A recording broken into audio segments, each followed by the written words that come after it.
Michael, Shawn, and the Takeover Legends, where the truth hurts, but also makes you laugh. Baby, tap in. Tap, tap, tap in. Don't never stop if you want to be on top. Tap, tap, tappy.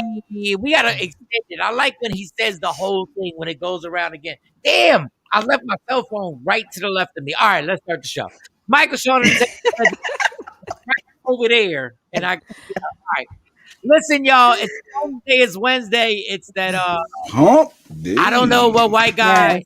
And it was a white guy who invented Hump Day. It had nothing to do with anybody Hispanic or black. It was a white guy who was living a good life and realized that halfway through the week, we're going to name this Hump Day. And we're going to go to a happy hour afterwards. So whatever Jeffrey, Bob, Tom, whoever invented it, let's just clap it up because we did not invent Hump Day. We did not. We know Hump Day ain't even a phrase we would have made up. Hump Day ain't even dope. Like, Hump Day's made by man, though. I think it was made by man. Like it was made by I need to hump to get over this day to get to Friday. Yeah, he was humping. Yeah, we ain't never described. We say hunt. We might have hunched. We might have grinded. We might have grinded. But it's a hump day. So shout to Caucasians because you guys have fun in life. We may not agree with everything that is going down in history.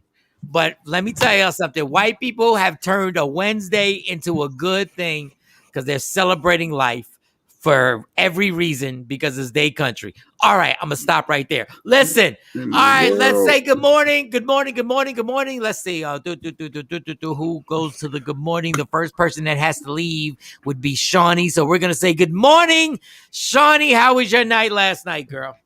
Oh, my night was interesting. You were at my house. I was all up in your house. Oh. Yeah. We were on the rooftop. Yes, taking photos.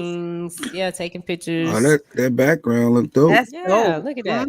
See the crew there. Mike's getting all ready for something big. Silhouette. The silhouette. Yeah. I like that. So we're on Shawnee's roof, which is amazing, and her in action had gotten this amazing video crew. So they were like, it's a good idea to go to the roof. And then I didn't tell anybody. I am super afraid of heights. Like, then you don't want to be on Shawnee roof. So but I love roller coasters because they terrify me. Like I'm frightened. What? Yes, I do. I love I'm frightened. Like there's something about that adrenaline euphoria thing. But while I'm up there are two things I'm terrified of. I'm terrified of heights and birds. And we have a lot of birds. I have a lot of birds. And they're birds. There's this huge and they're very disrespectful. Wait, Mike, you scared little Tweety birds. You scared little Tweety birds? No, them birds in my house are disrespectful. They very dog. I have had birds. Poop on you bad. Yeah, they poop on you bad. I've had birds. I've come out the Tom Thumb or the Kroger. I've come out the grocery store, and there have been birds around my car, and I've actually made the alarm go off because there's a whole long story behind this. It's too early. I've had some really bad experiences with birds, like really bad. So I was upstairs and my knees were getting tight, like my knees were shaking. And then the guy said, "Go to the." So what's the thing? To the edge. He said, "Go." And Tony thought I was playing. She's like, "I ain't no way you got to really do a lot of work to jump off of here." And my heart dropped. Just hearing the word jump. Just hearing the word jump. And I was like, and he was like, "No, put your arm on the ledge." And I was like, "Oh God." And there's a distance where you look, and I looked and I saw, and I was like, God, I can't wait. This is over. And I can't take this. Everybody look like ants down at the bottom. Dog, but it's a beautiful view. Like the view is amazing. But my thing is like, as I'm looking at the view, I'm like, what if you fall off of here? Like, how could you fall? And it would take a lot to fall off of that. Yeah, but you gotta work to fall off. But if somebody grabbed you, they could throw you over. They could. Yeah, and you die. And oh my goodness, you just die, die, and then Johnny even has a great view in her actual home. And I didn't, so they would like look out the window and, give a little, thing like you gazing out the window. Like I'm looking out the window, like I'm like, I said it yesterday. I was like, I feel like a nonviolent Malcolm X because I'm looking out the window. And then when I look at the window, I realize the police station I'm looking directly at the police station, which I thought was funny too, because I've never been arrested in a place more than Dallas. And I was like, damn. I thought you said I've never been arrested. I said, what? I've never been arrested more than in Dallas. So it was dope. It was dope. We did our thing and Shawnee was chilling and she there was a whole bunch of other stuff. Like it was a whole bunch of like she had her daughters call Uncle Jay and she tried to get me involved in it. She was like, well, maybe we'll ask Uncle Mike. I said, no, we won't. Mike, like, just say no. Just say no. It's no. What? Like at that age, it's just no. I was like, well, talk to Jay. And then and Jay. So Jay talks to Carly. Shawnee's daughter, and it's so funny. They say something back and forth, and they had a conversation before this, and Jay said, "Oh yeah, I took notes on our last conversation." Dog, like get a life, like get a life. Jay Black will produce the hell out of anything. It was like, yeah, I got notes. Let me go upstairs and get the notes. I love it. You gotta remember. Yeah, I gotta remember. I love it. What the? I was like, I'm gone. You hand it. Go ahead, girl. Y'all want to call him Uncle Jay? Y'all enjoy Uncle Jay. Because I would have hung up the phone. I would have said, never mind. Whatever I was asking for. Never mind. Let me go get these notes. No, I'm good, Uncle Jay. I'll talk to you later. Talk to mom. Yeah, that's what he's like. Go talk to your mother. I'd have called that little boy like, it's not going to happen. He was like, why not? So you ain't the cool uncle. You ain't the cool uncle to understand. No. Cool uncle. You should have seen the terror in her face. I'm the cool uncle. He got notes. But Jay talked to the boy too. He talked to the boy. Yes, I did. Yeah. That's why I had my notes. Yeah, I had to interrogate just to get a feel for him, Talk to the boy. But Mike really hurt my feelings. I'm really like. What he do? Kind of. Mike again. He strikes again. What he Mike, listen, we ain't losing not a damn nother. We ain't losing not a damn nother. What he do? So you remember on Jay Black's birthday, and Mike put the picture of him and Jay Black up, and he wrote this whole monologue, and then he jumped on Jay for just saying thanks, right? I said, "Wow, thanks, very much appreciated." Yeah, it's like 6 or 7 words. Yeah, Mike was like, "That's all I get. I'm supposed to, get more." I sat down and I wrote all this. So, me and Mike spent part of Saturday together because he had his comedy show in Tyler. And so I made this post and I hadn't posted. I was tired. And I cropped a little picture out and put it up of us. It's a nice picture. And I said some really nice things. Shut up, Mo. Just shut up. All Mike did was like it. Beautiful picture. I said, I am so proud of my brother. I see it say like by Michael Shawn comedy. You absolutely killed it. And I'm looking forward to the Michael Shawn comedy special. And he just hit. Like, wow. That's what friends are for. Oh. In the good times. In bad times. I had my white on. It wasn't matching. I put the cat suit on. Yeah, that's a dope picture. Michael Shawn. That's it. That's what friends are Michael for. Shawn. Listen. It wasn't no love you, girl. I can't wait either, girl. It wasn't. First of all, this is a setup. Oh my God. Number one. He's right though. You wanted to, you didn't even risk. At least I put like 6 or 7 words. You didn't even, you just click like. That's kind of disrespectful. Like that's kind of foul. That's kind of foul. Damn. Wow. All right. So damn. That's what you get for procrastination, number one. Because you waited. Wait a minute. When'd you post this? The show was Saturday. I think Monday. I don't know. Monday. So I'm like, I just see it. I see it. You know how it says it gives you a notification and whatever. And I was like, oh, that's dope. So I liked it. I perhaps should have put more words. I will admit my fault. I perhaps Did you read? What words Did you read though? it? You just hit like. You didn't put any words.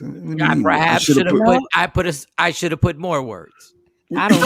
What you mean? Other word? What about ditto? Was like. You could have said ditto. You foul, Mike. I don't think he even. You could have said me too. I skimmed it. I'm not saying I'm not. My God. But that's because the way the news cycle goes, Saturday, if you don't post it till Monday, Saturday feels like it happened a week ago. Like I forgot about Saturday. I was like, oh, I thought that was dope. So I said like. And I probably should have, because it was in my notifications.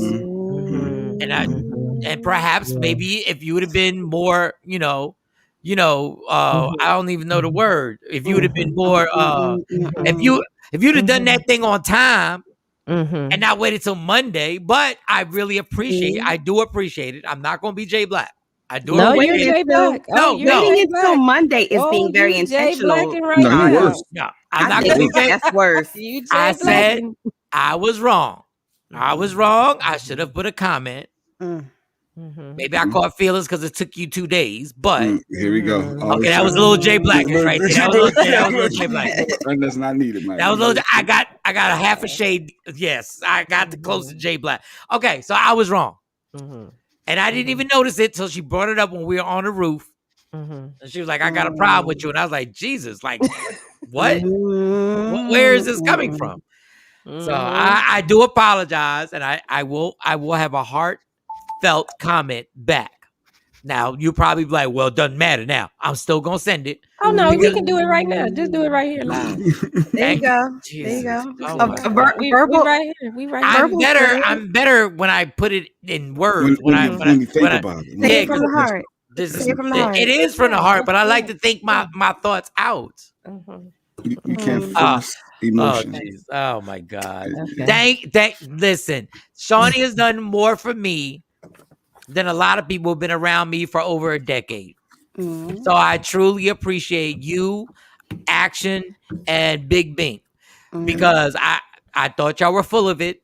Y'all were like, y'all, I thought all three of y'all were full of it. Yeah, we did.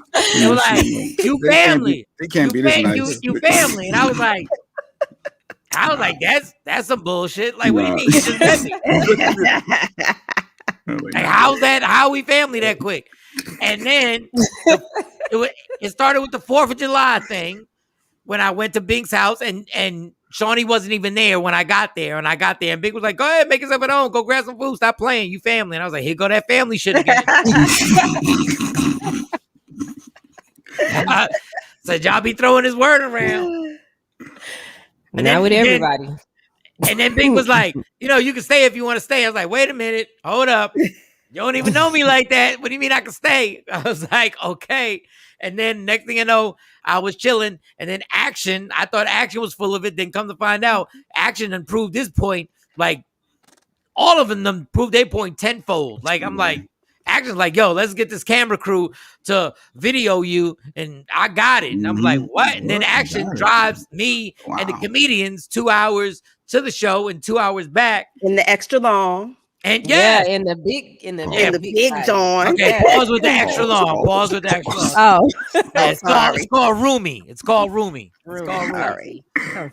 And comfy, yeah. And I ride back and I'm sitting there like I thanked him like 3 times and Action's looking at me like I'm stupid. Like he's like, okay, yeah, you're good. And I'm like, I'm like, Jesus. I'm like, all right. And I was like, so yes, you've done like in this short time, which is I don't know how many months. We're still in the months. We haven't known each other for a year. No, nowhere near it. Nah. Yeah, but it ain't about what I done. It's about like the bond between us. Like I did what I did. We do what we do because that's what we want to do. That don't matter. Yeah, but y'all keep your word. And people are more friendly in Texas. I come to realize that. All right, be slow. Well, black slow folk. Down. Slow down. Slow down. That's not it. Yeah. They don't know one that I know. That's why I thought these 3 specific African Americans are amazing.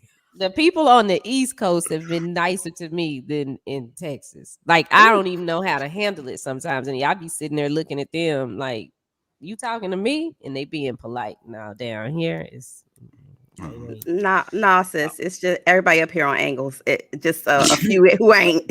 It's just a few who ain't. Yeah, I'm like, that's why I think the moral of the story is you got to judge people on an individual basis. Yeah. But I got super love for Shawnee, and it's amazing. And things are just getting started. And this is going to be something where we're going to wind up being somewhere at a barbecue, all of us in our 60s. And hopefully I'll be allowed to have a shot. Okay, I shouldn't have said that. Not sobriety. I mean, we should be rich by then. Like, we should be rich. We should be rich by then. Shot of love. But it's gonna be Uncle Mike over there with the shots. Just chilling. Just mind your business, little one. Who's your mama? Who you belong to? Who you belong to? Who your pappy? So I do thank you in all seriousness. And I am going to put a comment on there. I do thank you. So, all right. That was a long ass good morning to one person. All right, Mo, I got to grab my phone so I can get on Instagram Live. Mo, how was your night? I have torn my house up from front to back looking for my passport. Oh, and I still can't find it. So which means I called the people yesterday and they said, well, the next place you can go is Dallas, Texas to go get your passport. So I said, come on, I'll pick you up. I'm driving to Buffalo, New York tonight to make it to my appointment in the morning at 8:30. And all because you lost it. Wow. And the crazy thing is I haven't seen it since I went to Puerto Rico. So I hope there's not a person in Puerto Rico flying back and forth to the States on my passport. This is the last time I'm asked permission for a joke, and I'm going in from here on out. I ain't asking permission. What type of D is taking you? Like you are going.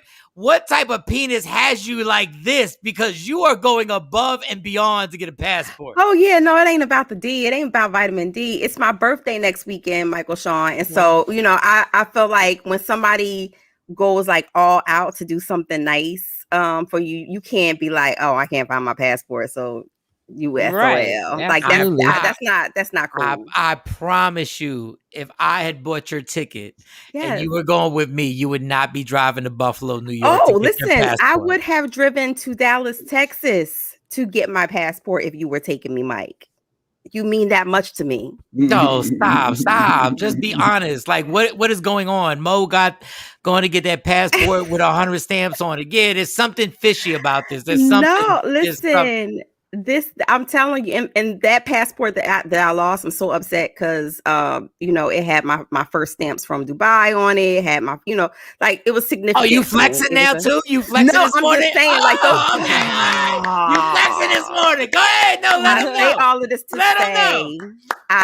Jay said, "What's going on with your face? I see something. I'm tired.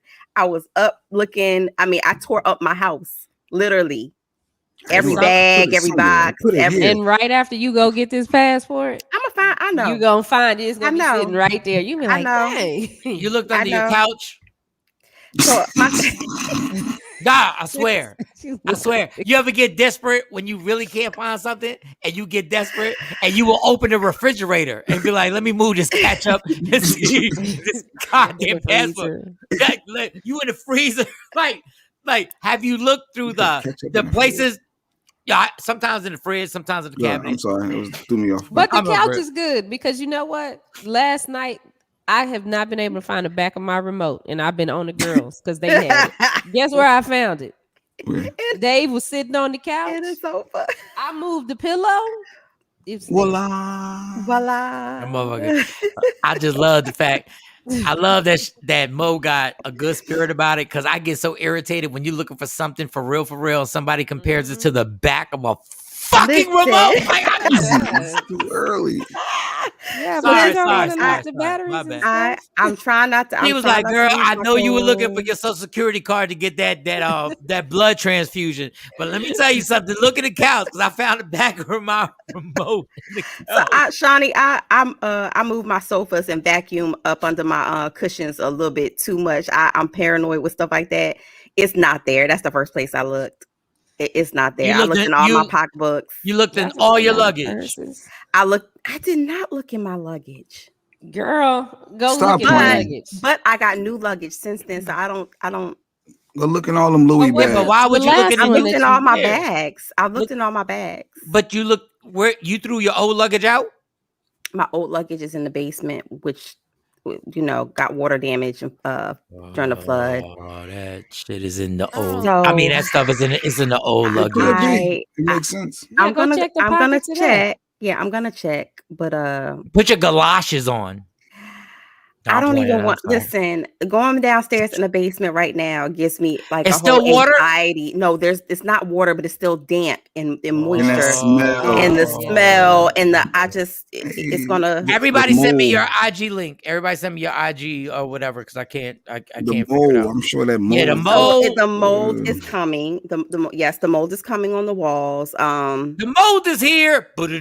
And Action, you're right. This time I'm getting everything. I'm putting one in the safe. Yeah, I'm getting everything. But I was up all night, Action, looking through everything. This has been all weekend. I can't believe it takes that long for them to send it to you. No. I have to go there and actually get it. The passport system is backed up right now. So everybody who's traveling, like Philly ain't had appointments in months to get passports. You literally are waiting at least 18 weeks. No, you couldn't get a passport in Philly in the 90s. So don't even what in the world? No, they like 9 months backed up everywhere. Like and I was like Buffalo, New York. I was like, it ain't nothing in DC. It ain't nothing in Baltimore. Like, wait. So what time are you leaving to Buffalo, New York to go get I am leaving at midnight tonight. So that I can make my appointment. Oh my God. How long is the drive? The drive is about a little over 6 hours. Ooh, and you want me to believe? You want me to believe this ain't got nothing to do with the vitamin D? It don't. You know I don't move that way. Don't even believe you, but she's trying to support you. Listen, no, I do believe her. It's COVID. It's COVID. It's my birthday. I don't know when we're gonna be able to go back outside again. Like, shut up. It ain't got nothing to do with no ovary tapping. You can go to the what's the spot in Atlantic City with the B, the casino with the B. What's it called? Borgata. Borgata. You can be at the Borgata for the weekend just wilding out. No, it ain't the same. I don't want the resort I'm going to is exclusive. I want to go and whatever. Nobody want to do that for your birthday, Mike. Listen, Mike, I can have my legs up here. Yeah, I need a passport stamp for my birthday. I'm not trying to hear all of that. You lie to Shawn if you want. All Listen, right. Yeah. Okay. If it was just about the D, then she go to Atlantic. I could get that at home. I can go to Atlantic City. Thank you. It wouldn't be all of that. I promise you, there's a very special D waiting with this passport. There is no ordinary D waiting with it. Don't lie to me. Listen, I'm telling you, Mike. I wouldn't lie to you. I would say, yo, this is wrapped up in a package. This is with a bow. I swear and everything. With a shiny bow on it, but I ain't going to no damn Atlantic City. That dude said, listen, I bought the tickets. I'm there. Make sure you get there. No, I'm just now even saying that I don't have my passport. I ain't mad at you, Mo. I ain't mad. Tell the truth. I am telling the truth. No, you're not. We are transparent on this. No. We ain't all transparent. We are semi-transparent on this show. We ain't all transparent on here. It's not about the D. I believe you. It's not. Shawnee, you a liar too. You believe in her because you don't want me to expose her. There's some D waiting over there. There's some D. There's some crooked D. Ain't no regular. It's hooked to the left. Not the hook to the left. He might not be circumcised. It might be some special circumcised. Wait a minute. I'm not saying that's not included, but that's not why she going. That's bonus. Yeah, like isn't that bonus? You ain't driving. She waking up at midnight to drive to Buffalo, New York, and drive 6 hours back. Listen, I need my passport. Oh, I think I need my bed. That's not the only place I'm going before this year is out. I need my passport. Just tell the truth. You're getting some Batman D. You're getting a Batman D, aren't you? You're getting a Batman D. You're getting Batman D.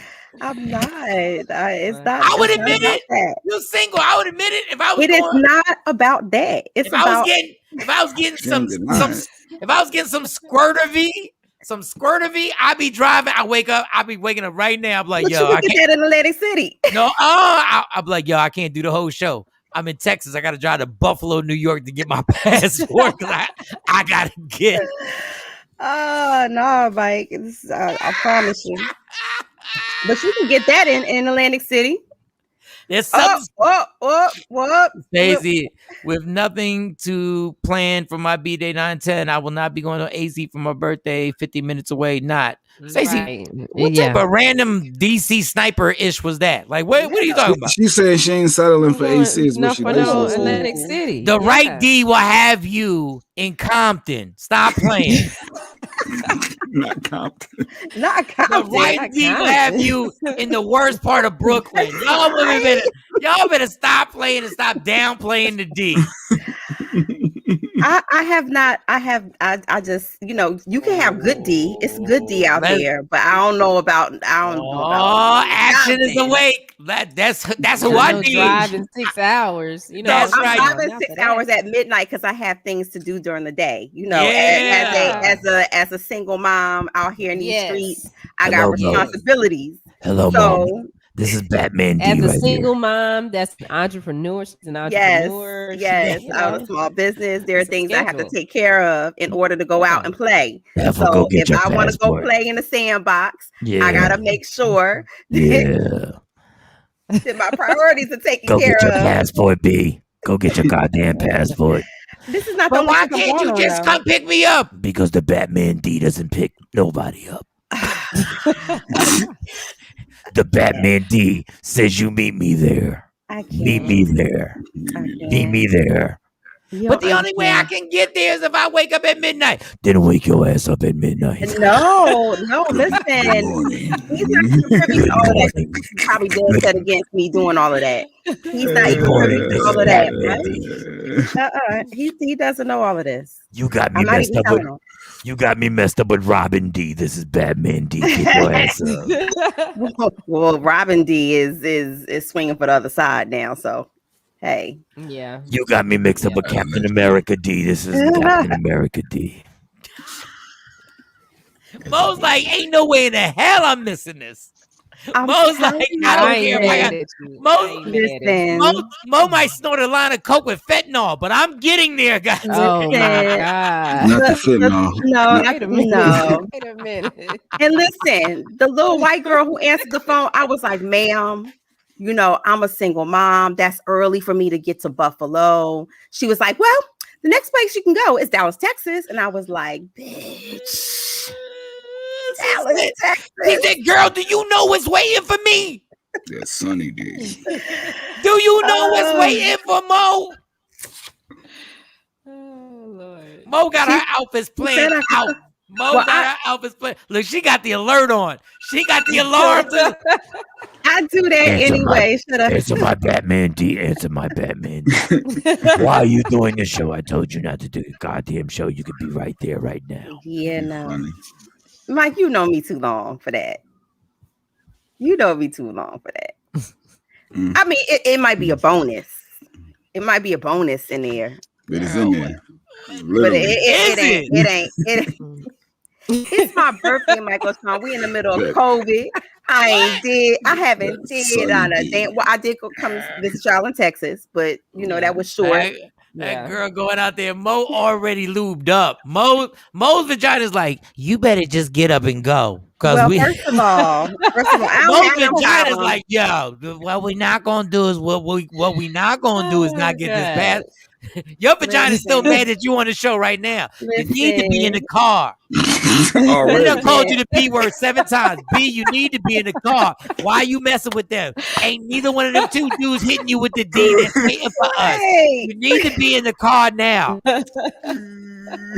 She mad at me anyway because I'm on this involuntary celibacy, so she mad at me anyway. And she like did, and she wiping sweat off her forehead. Like, why are you even talking? And don't even mess. Shawnee ain't your friend.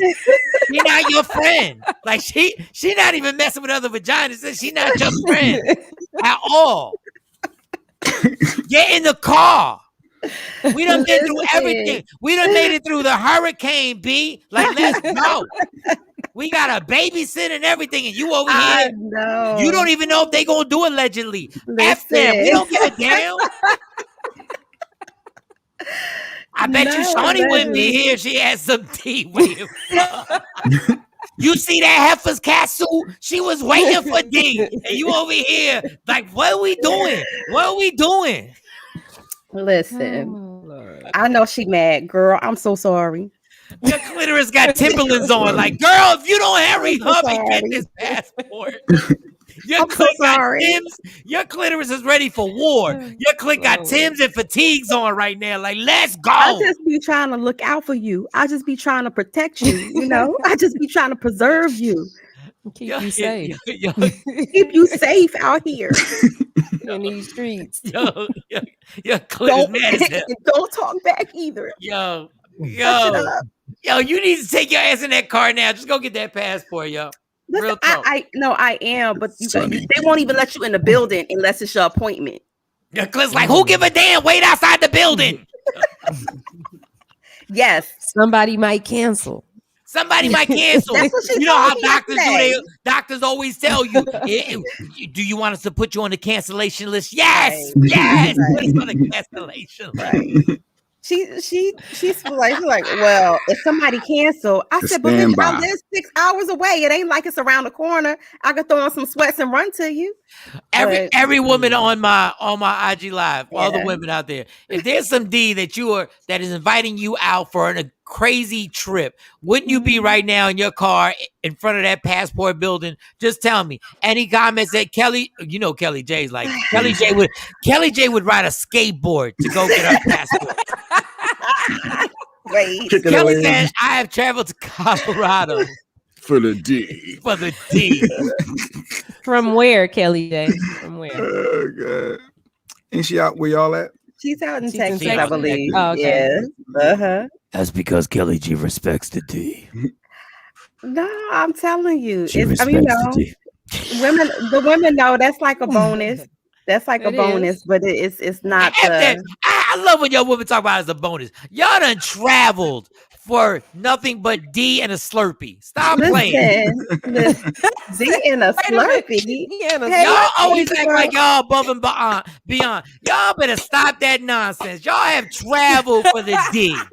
Y'all have traveled on some. Y'all didn't even know if the dude was really gonna be there. Y'all just went on a hope and a prayer, and your vagina was like, "Go do it. Just go. Just go." So y'all done the same thing guys have done.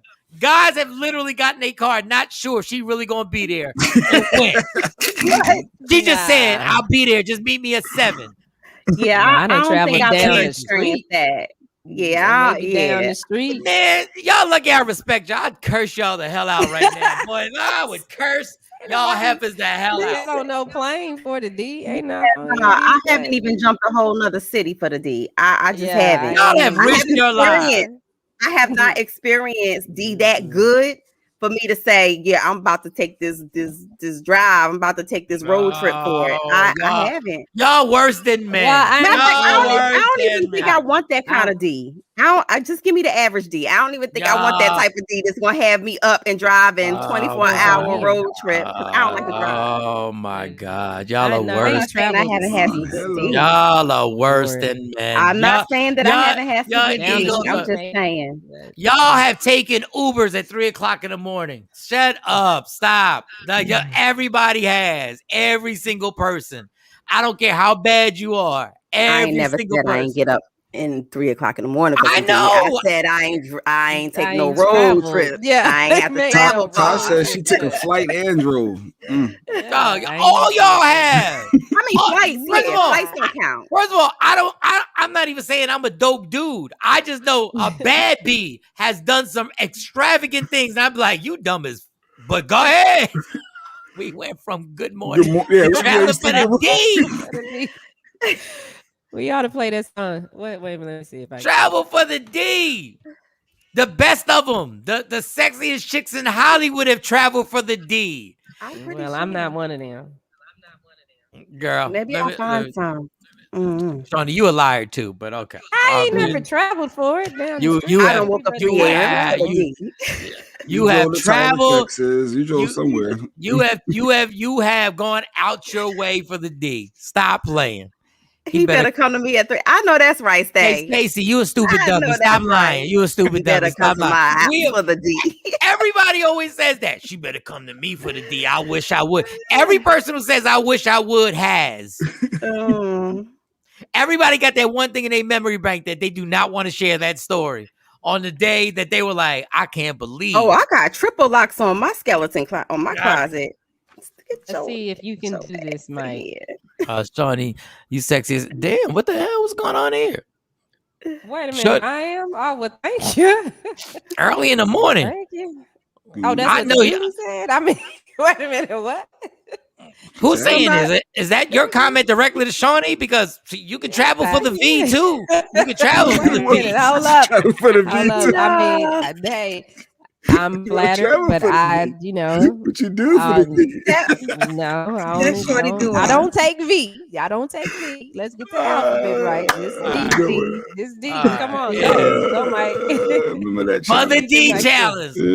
Go ahead, ladies. Go ahead. Drop that beat, ladies. Okay, wait. What you do for the D, ladies? I get up for the D. I go to sleep for the D. I drink some water for the D. Drive around the block for the D. Won't catch no flight for the D. Liar. I might sleep for the D. You a liar. Go ahead, Mo. Okay, Mo said she get a passport for the D. I put my easy pass out for the D.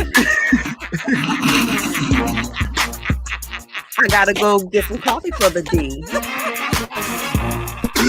Take this long ass drive for the D. Yeah, she finally admitted it.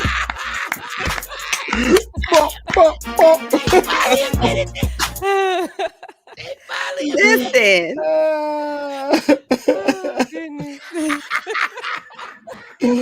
Oh, shit. Hold up. You got my nose running. Hold up. For those in Texas, that would be the toe tag for the D.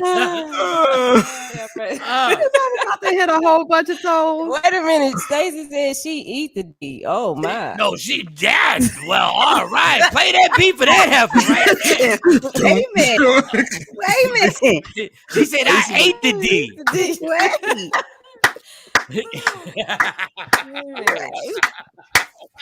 Damn, Stacey. Stacey scared me. Stacey put butterflies in my stomach. She said, I ate it. She did her Batman voice. I ate the D. I ate the D. No, I was listening when Shawnee said and she not sexy. I was telling her, no, okay, all right. Yes. All right. I'm all about the D. Okay, well, just hey, back when you I take compliments from everybody, but you know. Yeah. I mean, but back in band camp, you know, stuff happened. All right. I head to New York for the D. Go ahead, Kelly. Kelly don't give a damn. Might stop by Florida. That's the intermission D. Traveling and cooking for the D. Traveling and cooking for the D. Let me tell y'all something. All right. That's funny. All right. Shawnee, how much more time you got? Oh, about 10 minutes. Well, when Mo get ready to go to break, we both gonna leave at the same time. Good morning. We missed a bunch of people. Good morning, Kathy. She's up with us. Good morning. Steph. Good morning, Steph. David Stephanie, did you get that job? Did you make that shift yet? Good morning, Ashley. Ashley, of course, Action came through this morning. Kelly J said good morning. Yes, good morning. We missed some people. Jacqueline. Yo, every lady on here. Great morning. Good morning, Mike, Shawn, and Shawn. Every woman on here, tell us what you'll do for the D. Just put a comment. That'll be the theme all morning. And that's it. No, because we got to get to stories. But I want to see how gangster y'all are real quick. Good morning, Mark. We can even get to good morning to Jay. Oh, no. After we talked about D, it would sound crazy to go throw it to him. Wasn't a good segue. That's not a good segue. There was no way to go. Well, Jay, how was your day? Hey, good morning, Jay. I got no song. What would you do for dexterity? No, I'm playing.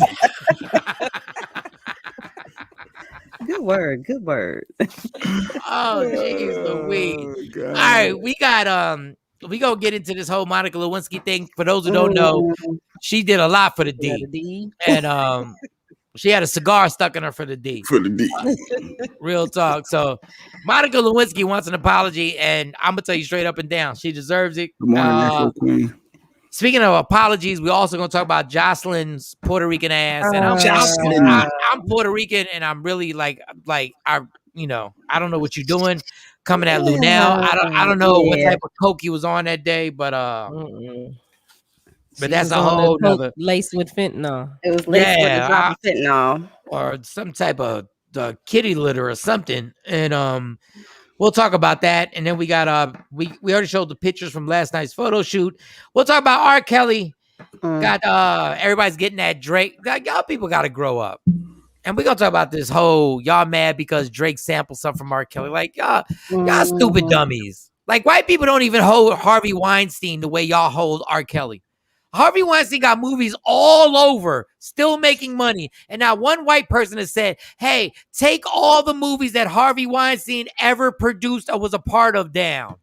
God, y'all so want to fit in sometimes. Jesus. Who gives a damn? Drake did him a favor and gave him the credit because Drake's lawyers were like, oh, that's good for the song? Well, we're going to have to clear it. The reason why Drake cleared it was because he doesn't want to get sued. Right. He has a whole legal team working that out. He don't deal with them particulars. Like he got somebody else working that out for him. That R. Kelly gets not only, I mean, he has a family. He does have kids, y'all. And y'all know R. Kelly broke right now. He broke. And the irony is we don't even know if this money goes to R. Kelly. Well, I think he owns the publishing.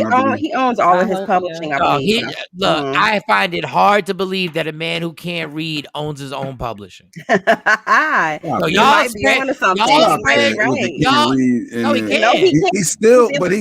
He knows business. It's common sense. You got to read a contract, dude. You got to read a contract. You got your right hand people. Your people handle that. And how's his right hand people treated him so far?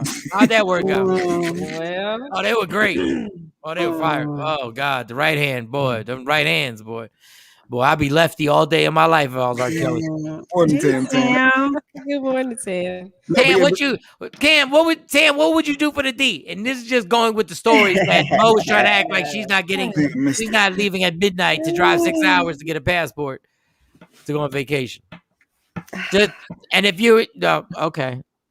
Jeanette, good morning, Rochelle. Good morning, Jeanette. All right, so our first hour down. You have to rewind. You have to rewind YouTube. You have to rewind. Oh, you got to rewind. We know Mo's got something going on. She's got some finagling. Like she's trying to get this passport. She's about to drive 6 hours to get a passport. And we know it's not just because it's her birthday and it's a sandy beach. It is. It's my damn birthday. COVID got me locked down. Shoot, I'm taking as many trips as I can. You could have just went to Miami. This ain't no Miami coochie. Thank you very much. What's wrong with all the women? Wait, there's a ton. What's all? See Mike's face. Wait a second. This ain't no man. Wait. Hold up. Let me tap this real quick. If it's not a Miami, if it has to do with the coochie, so there is some D. I said that's the bonus. That ain't no bonus. It might be some bonus, but that's not why I'm going. Not crazy, but now hard to believe. Think about this. How many VP? I did not find my passport yet. That's why she has to drive to Buffalo to get another passport. Dog, a genius is somebody. She's doing it just for the D. And a genius is somebody's massive common sense. I just put 1 and 1. It equals 2 every single time. Every single time, though. Every single time. All you got to do is use common sense. When you try and overly think something, all you got to do is just you know when they say follow the money, follow the D or follow the V, and you'll find out what's really going on. And I want her to have a good time. And I don't even care what goes on over there. Enjoy yourself. Come back, relax. Come back with your, you know what I'm saying? I better come back with some stories. You should that you won't tell us all the story. You'll tell us 25% of the story. And it's all good. I get it. Let me tell you I respect. No, you don't. No woman tells the whole story. Oh, no. Yeah, you're right about that. And then unless we're friends in the beginning for like 2 years, then I get all your stories, and then I can hold them against you the rest of your life. This ain't no Miami coochie. Y'all funny with this ain't no Miami coochie. Some of y'all you funny. know what I'm talking about. Some of y'all funny. Absolutely, I know what you meant to. This ain't no Miami coochie. Whatever. Buffalo ain't the only place that got Niagara Falls. They cut it out. Some South Side. Everybody got South Side coochie. Let me tell you something. Oh my! What y'all gonna do for the Let pee? me take my keys. Jeanette, make sure you rewind this show back to about 32 minutes into the show. You'll see what they do. Let me get my first Black and Mild break. When we come back, we'll jump into this. We're gonna play the Monica Lewinsky. Yeah, she wants an apology. She said Bill Clinton should apologize, and me and Mike have different views on that. Bill Clinton is a. Let me tell you something. Bill Clinton is a trifling. She said it herself. Raggedy. She wants an apology. She said it. No, Bill Clinton should apologize to that girl a long time ago. Long time ago. So there's no statute of limitations on apologies. And obviously, I disagree. That 50-year-old man. What? She was grown. She was an adult. She was 22. Oh Lord! How do you want somebody to give you an apology for your actions? She was 5 years older. She was 5 years older than Amani. We'll talk more about it. So you're saying women at 22 is not mature enough to make their own? Not when you're the decision? president of the United States, and if you say no, you can't say no. Not somebody. Yeah, that's the commander in chief. That's the commander in chief. That's the begin all the end all. Yeah. That's hard. I don't know.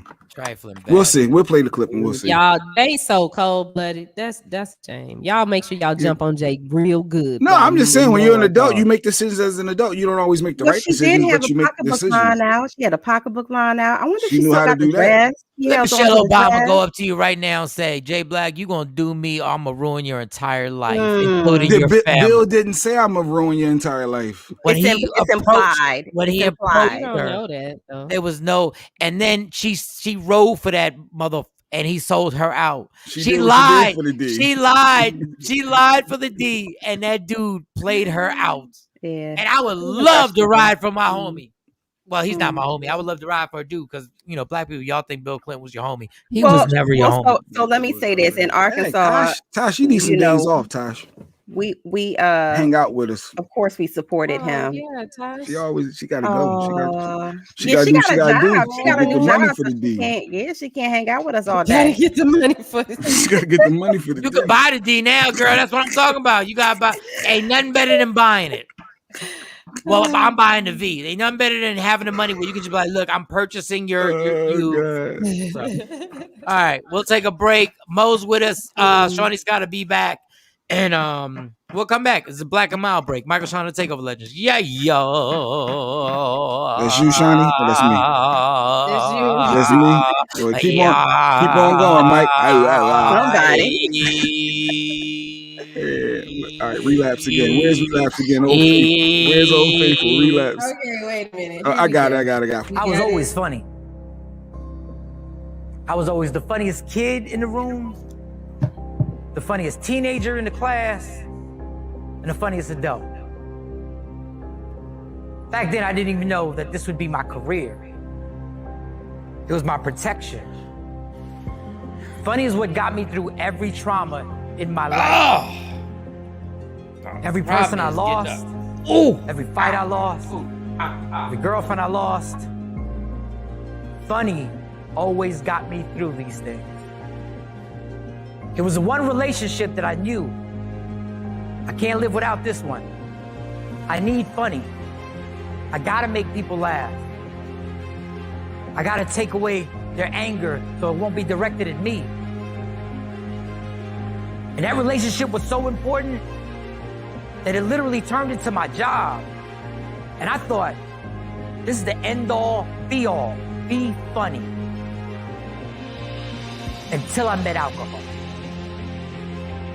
When I met alcohol, that relationship took over.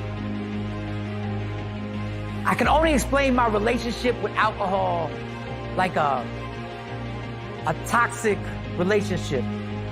And we see it all the time.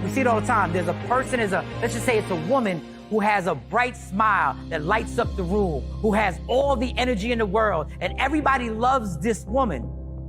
But she's in love with this toxic man that brings her nothing but pain, brings her violence, brings her this sadness that she can't compare to anything else in the world. But even though that man brings that to her, she can't find it in her mind. She can't even fathom living without this toxic person.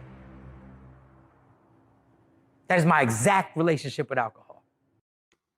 What up, y'all? It's Michael Shawn from Michael Shawn and the Takeover Legends. And just in case you missed the show, check this out. My mom, I told my mom we were having her on the show. She wanted me to ask you real quick about Candy. It's about Real Housewives. I said, I didn't want to ask you about it. It's okay. It's okay. Answering those. But she said my mom said the show was over. Candy wants $4 million. They're not going to pay her. The show is done without Candy. What are your thoughts on Housewives and where they at right now and going forward? I don't know if that's true that she wants $4 million. Because I did see that on a blog. I think the problem with that show is putting random people together on a show like that is never going to be the magic that what it once was. The reason why the show worked is because the people had real and organic relationships with each other. So you cared about these girls were friends for 10 years prior to this. When you just get celebrities like, oh, let's throw in this celebrity, that has nothing to do with the cast, that is not going to be the magic. So they need to retain the people that actually rock with each other. I think Candy definitely needs to be a part of the show. I think Kenya needs to be a part. I think a lot of the original cast need to be there. You know what I'm saying? Like even people that I don't fuck with, I think even really Nene.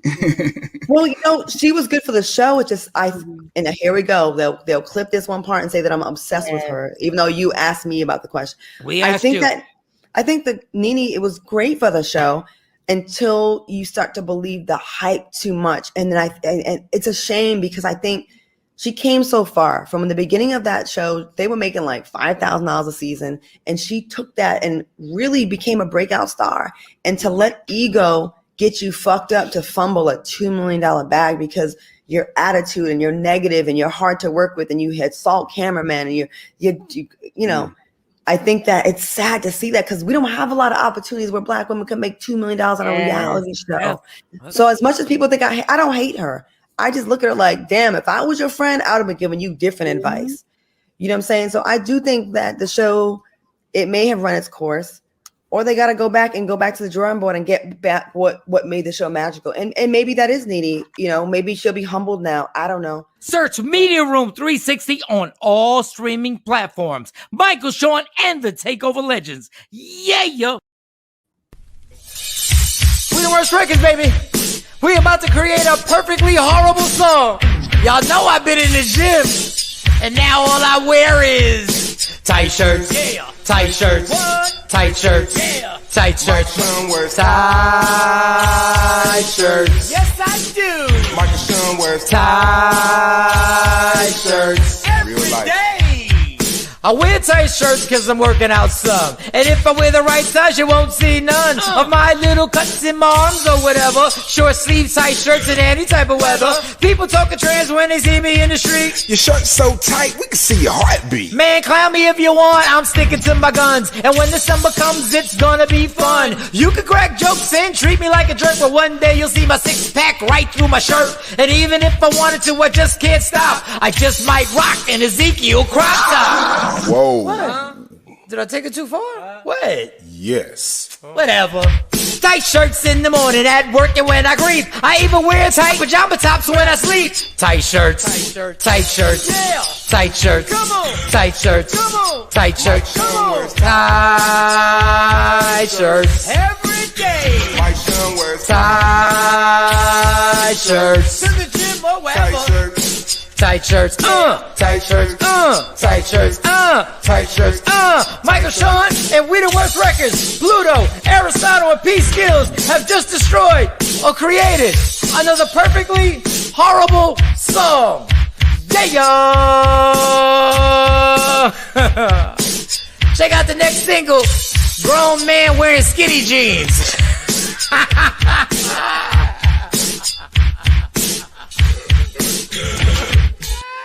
That's it, bro. Mix it up, bro.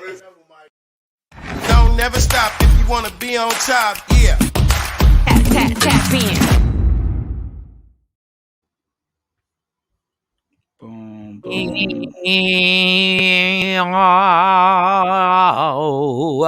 Shawn and the Takeover Legends, good morning. It is Hump Day. Shout out to the white man who created Hump Day. I guarantee it. It was a white guy who created Hump Day. I Googled it. I couldn't find it. It just said it was started in 1965. Hump Day created. Hump Day started in 1965? Yep. I could not find out who actually started the word, but it was created in 1965. Yeah. So Mo had to leave too, huh? Yeah, she's doing a little motherly duty. I was trying to stall for her a little bit. She should be back any minute though. Then she'll pop right back in. She is gonna pop back in? Yes. like everybody leave you. We gotta call Leah Frazier. She gonna come back, right? For those who missed it, Sexy Mo. Let me get you on here on the IG. Where you at, Jay? I got who's watching. I got people IG. Watching. Just IG. Do. For those who missed it earlier. We got Wellness Wednesdays today too, by the way. So Sequise, nurse practitioner, will be coming up in about 20 minutes or so. Shout out to Sequise. Oh, Human Mill. What up, Human Mill? Get that app. I do a sports thing with my man Frank Holder over there rocking out. Am I going to be able to do that today? Damn, I don't think I can do that. Did you do the other Google, Jay? I don't know. Oh, actually wanted me to Google, if you hold up for Mo, actually I can show it. He wanted me to Google what movies came out in what space movies came out in 1992, I believe. 1992, Star Trek came out, Star Wars. No, what I think space movie came out in 1992, and this what comes up. Aliens, Apocalypse. No. What movies were those? You read what it say at the top. I can't. I ain't got my glasses. Gay what? Niggas from outer space. That movie came out for real? I never even heard of gay niggas in outer space. From outer space, but that's what comes up when you Google what space movies came out. In 1992. What? We left. Yeah. Oh shit, got my IG. Who created that movie? I wonder who the director. I hope the director was black. And why did Action even know about this? Like, why would we even be? Jeanette. Normal movies like Back to the Future and that was like 85. But yeah, I don't know what made Action even Google. I thought I was wrong because Empire Strikes Back came out in the mid 80s. 1992. I didn't know why gay N-words. He said you want to laugh. Google what space movie came out in 1992 and it's called Gay Niggas from Outer Space. Everybody Google on my IG Live. Go on your laptop. Don't get off my IG Live. What space movie came out in 1992? That is, nothing surprises me anymore. And we was okay with that back in 1992. I don't know. We're okay with I ain't here. I've never heard of there wasn't no coming to theaters. A black man finding himself in outer space. He's on Mars, but he's in the closet. He comes out. What the fuck? What is that? Devontae _Riley, what's good? Oh, goodness I get it off a friend of the show. Okay, all right. That's different stuff. That's that. All right. With Monica Lewinsky, that's where we left off. Monica Lewinsky recently did a interview on the Today Show, and during that interview, she, they asked her about, her thoughts on Bill and because she got this upcoming TV series or whatever they're doing, highlighting her life and all that drama that happened with the president. She wanted to know if Bill would be watching and if she thought Bill should apologize to her. And here's what Monica Lewinsky said. Do you ever wish that you could speak to him? Do you feel like he owes you an apology after all these years? There was I think there was a long period before my life changed the last 6 or 7 years where I felt a lot in terms of there not being this resolution. And I'm very grateful that I don't have that feeling anymore. I don't need it. He should want to apologize in the same way that I want to apologize any chance I get to people that I've hurt and my actions have hurt. Should he want to apologize? Should he have to apologize? Should she just move on? I know she was an adult when she made that decision at 22 to sleep with a married man. 22 years old, and the president of the United States is smashing out his intern. Like, guys have to take responsibility for what they do, yo. You know when you have the power.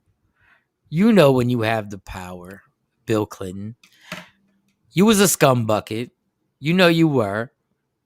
You know you were. And you know what was going on. And the scary thing is, I think people take this as a joke, but they never watch the documentary of what the government hemmed her up for real. Like, hemmed her up. And Linda Tripp literally found the dress that had the semen on it and turned that as evidence. And they hemmed this girl up and put her in rooms. If you ever watch, I forget the name of the documentary. If you ever watch it, they basically had this girl shook for real. Like the world was coming to an end. Like the entire world was coming at the intern when it was the president of the United States who was literally on phone calls with foreign leaders sticking cigars up an old girl. Like the dude we voted for was doing this while he was talking to other foreign leaders. Like that is no, I don't watch the Oval. Like I've heard everybody likes the Oval, or shout to I guess Tyler Perry. Wait, is that the one with our friend Ashley Monique yeah, Harper's Ashley on? Monique Harper was on for the first couple seasons? She was on there. But like, come on, y'all. Like we attacked this girl, and like at a certain point, you go like, come on. What did she do wrong? I was just saying that she was an adult. At what point do we hold people accountable for their actions to say no, to say yes, that they make their own decisions? That was my initial thought. Well, if you was 22, you're old enough to make your own conscious decision that if you want to sleep with a married man or not. Do you know how dumb you are when you're 22 and the most powerful man in the world comes at you? Come on, man. Like, we ain't really gonna debate that. We ain't gonna debate who is really wrong. Wait, and there's a movie with John Travolta plays the president where he basically does a whole Bill Clinton impersonation where a lot of people think this is based on him. And Jesus, God, my memory is horrible, but I can't even Google it right now. But if you go watch the movie, you're like, oh man, if this is what they're saying is loosely based on Bill Clinton, you're like, you got to be kidding me right now. Bill, like that dude got away with. Jeez. Well, he was our president. Didn't they impeach him though for that, right? He got impeached for cheating. Yeah, they didn't. They got to fill. They didn't. Obviously, he didn't lose office. There's a certain steps and everything like that you got to take to actually do the Richard Nixon where they actually leave office. So, I mean, Trump was impeached also, but you see, he didn't leave office. There's a whole. I forget the whole thing, but goodness gracious, like dog. Like the girl went through. Like I give her credit for holding up, and she still looks good. She looks good. She held up. Yeah, I looked at it was a picture. I was like, oh, she's actually not bad. Where is it cool. Yeah. Monica, she was cool. Yeah. Like, Mike could do her. That's what I was thinking when I saw Mike could do her. That's funny. You do her. Not about Mike could do her. Mike could hit that. She's not bad at all. She's pleasant. She's a good 7. She's a good 7, 8. She's nice. She's pleasant. And she was about that life. And she lied for Bill in the beginning. And then Bill sold her the hell out. Bill was like, I did not have sexual relations. And then he was like, I did have sex. Like, and then he just left. He left her out there in the wind. Like, go handle that yourself. She's pleasant. She is. Stop playing, y'all. I wonder if she thought she was the only one. Was she the only one? When somebody else would have came out at that point, like with all that scandal, they would have found somebody else. Bill got a long line. They got a whole bunch of conspiracy. JFK was a bigger freak than Bill. Yeah, JFK had Marilyn Monroe, and they was running all types of tricks on Marilyn Monroe. John F. Kennedy was. He was having sex parties. JFK was. Like, listen, when you tell somebody they have become the most powerful man in the world, what do you think's gonna happen? What do y'all think's gonna happen when you tell somebody they're the most powerful man in the world? What do you think's gonna happen? You think he's gonna be faithful? Somebody tells you the most powerful man in the world. Really? Like let's stop. So you think all most powerful men are not faithful? Yes. Stop it, because everyone knows if there was something on Barack. No, if there was something on Barack, let's stick with Barack. He's the most recent. If he was doing something, darn well it would have came out. They were fishing, looking for anything to get Barack caught up. Speak it, Mike. Barack ain't had no side chick. Bill Clinton didn't lose his position because he got caught cheating. Like, come on, man, stop. Like, y'all be all stupid dummies. Y'all. If you think, y'all believe what y'all want. I ain't got time to give y'all the common sense. I ain't got time. Our next guest is here early, by the way. If you ain't early, then you're late. So she's early. Back. Introduce her, bring her on, so we can get her in on this. I need wellness.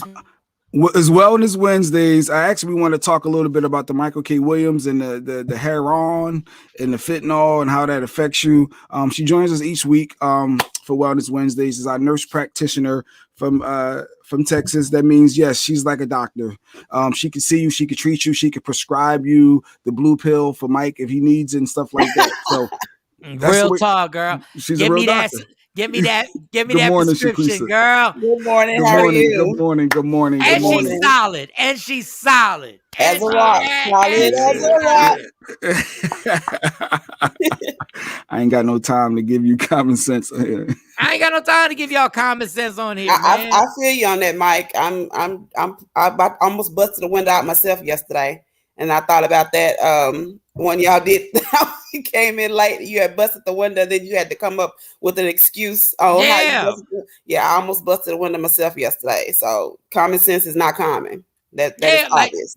I said it's. I don't know if I made this up. I think I did. I might trade a genius is somebody who's mastered common sense, and a great liar is somebody who makes you doubt your common sense. That's true. Because once you lose your common sense, you ain't got nothing to rely on except that liar's word. Hey, Mo. Hey. So before we get into all the other stuff, shout to Too Much Green on here. What up, mama? She on your IG. Request Sequise, so you can request Mike. Sequise, yeah, let us get you on the IG so you can help other people on Wellness Wednesday. I requested it about 20 minutes ago. But I didn't know you were requesting it. Like, right, how would I know? I requested is your IG the same? What is your IG just your name? Texas MP. Do it again. She might shout leave to and come Too back. Much Green up on here. Too Much Green. So I want to talk to you real quick. Like, let's get into some fun stuff. Not fun stuff, but stuff that I just like another woman's point of view. And we didn't have Mo because Mo had to go do some mommy things. We should ask her about Mo chasing the D. But okay, no, okay. Mo's birthday is September 15th. September 15th. What? This is why I love this woman. She said, "There's nothing wrong with chasing the D." But see, he trying to be funny because he know if I'm chasing it, I'm gonna tell you I'm chasing it. I'm going through some great lengths to get it. But that ain't the case. I say that you chase it, make sure it's worth the chase because you don't want to get there and find out it's a buying a sausage. See, yeah, no children's place. No children's place. I be trying to tell people don't chase after me. Like, you so funny. I'm disappointing. I'm telling you right now. I'm disappointing. No baby gap. No baby gap. Like, no, I don't care. But you so funny. You so funny. Okay, just funny, B. Just funny. That's it. At least you're honest. Yeah, I ain't coming with no expect. I'm grown. I'll never forget. I was doing a residency at a hospital, and this guy had a wreck leaving the club. And when he woke up, he was patting himself. He had a cucumber taped to his leg. No, he didn't. Yes, he did. Yes, he did. See, so that's how he was. The doctor said, "Don't worry, we saved your friend." And the friend was in the window. The cucumber was in the window, and he probably had on gray sweatpants too. See. They tape cucumbers to inner legs. Trickery. The trickery of it all. That's a lot. That's a lot. Good morning, Shawn Westbrook. What up, Westbrook? Wow, I never heard that one. All right, so we got the nurse on here. Mo, let me get you on IG, and then we can get it started. So we had this conversation that we were having. Monica Lewinsky. You remember Monica Lewinsky, correct? Yes. All right, so Monica didn't even ask for apology. Like Jay did the Jedi mind trick. Basically, the reporter said, "Do you feel that he should apologize?" And she was like, "Of course." Basically, like, of course. Like, she actually said she was pretty much over it. Yeah, he should want to because of what he did. Yes, and of course he's not. He's a politician. He's not going to apologize. I get it. Like, if I'm Bill Clinton, I don't even want to talk about Monica Lewinsky anymore. Like, I'm good. I'm in my 70s. I'm like, it happened. I stuck the cigar. But my thing is, how are we blaming Monica Lewinsky when she was 22 years old and the president of the United States, you're an intern, and the president comes holler at you? Like, I want to know how many black women who are 22 years old, if Barack would have came at him, would have said, nah, I'm good. A lot, because they respect Michelle. You're a damn lie. There's a difference. Mike don't like that answer. You're a damn liar. You don't like that answer. First of all, we didn't even know Michelle like that. Like I said, common sense ain't common. We didn't even know Michelle like that the first term. Let's remember the first term. She's always been a strong figure. The man was married. No. Understand. He was married. Whether he was the president, whether he was an oil field worker, whatever, he was married. Right. And at 22 years old, you have enough sense to know that that's a married man. Right. They damn near can't stop from having sex with an NBA ball player, but they were going to stop from having sex with the president of the United States. I didn't say that was right either. But I'm saying, I'm not, throw the morals out the window. I'm saying, what are the chances a 22-year-old black intern is going to have enough to say no to Barack, knowing that what's going to happen if I say no? Well, that's true. I didn't think about that part. Yeah. And if in your career, you're taking this internship as a step in your career. So you're like, wait a second. First of all, and Jay hates when I say this because Jay's got this thing about guys saying this. Barack's not a bad looking man to begin with. Right. His charisma is off the chain. His swag is on point. His swag is talking, Mike. Thank you. Tell your stuff, Mike. It's Barack.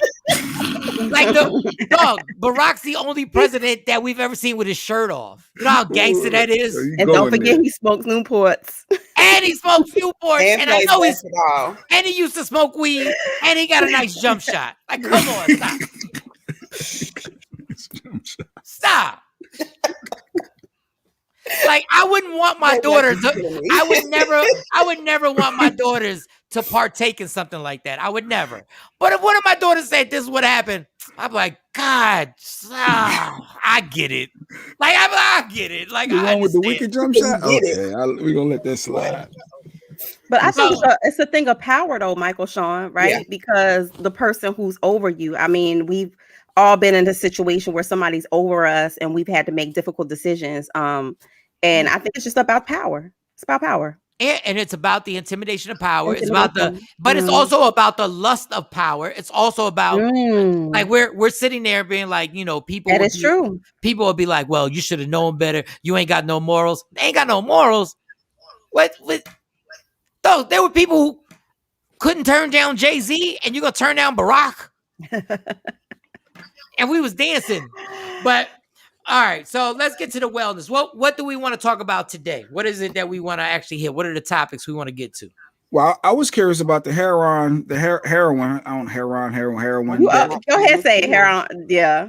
Heroin. Heroin. You on that heroin? Obviously, in the news, it's been killing several individuals. It was like the 3 comedians, one hospitalized. They smoked the heroin, and with the fentanyl. Well, they sniffed cocaine. The comedian sniffed cocaine. It was laced with heroin. It was something laced with fentanyl. Fentanyl. All these different drugs out there killing people, and I guess people know their limits, but I guess fentanyl is something completely different. Fentanyl, when you mix it, what exactly is fentanyl, and I guess how does it change from any other hardcore drug? Well, that's not a question that I am well versed in, but all I can tell you is that fentanyl is one of the most powerful drugs there, that we have. So if you mix that with anything, then you have a chance of overdosing. you can overdose on that alone. So if you mix that with something that's made in a kitchen or a lab, then the chances of it going bad are pretty high. Like that's the type of, like if I went to the hospital with anything and they offered me that, I wouldn't take it because I know too many people who have lost their livelihood for addictions to it after they've received it. And we're talking about fentanyl. Yes. And I actually worked at a nursing home where, you know, some of the older patients get the fentanyl patches, and there was a nurse that was sticking syringes in the patches and drawing up the medication, and then she would go into a room and inject herself. And we all got called to the office early one morning, and they was getting ready to drug test all of us, and she just said, "Oh, I'm dirty," and went to rehab. So it's very powerful.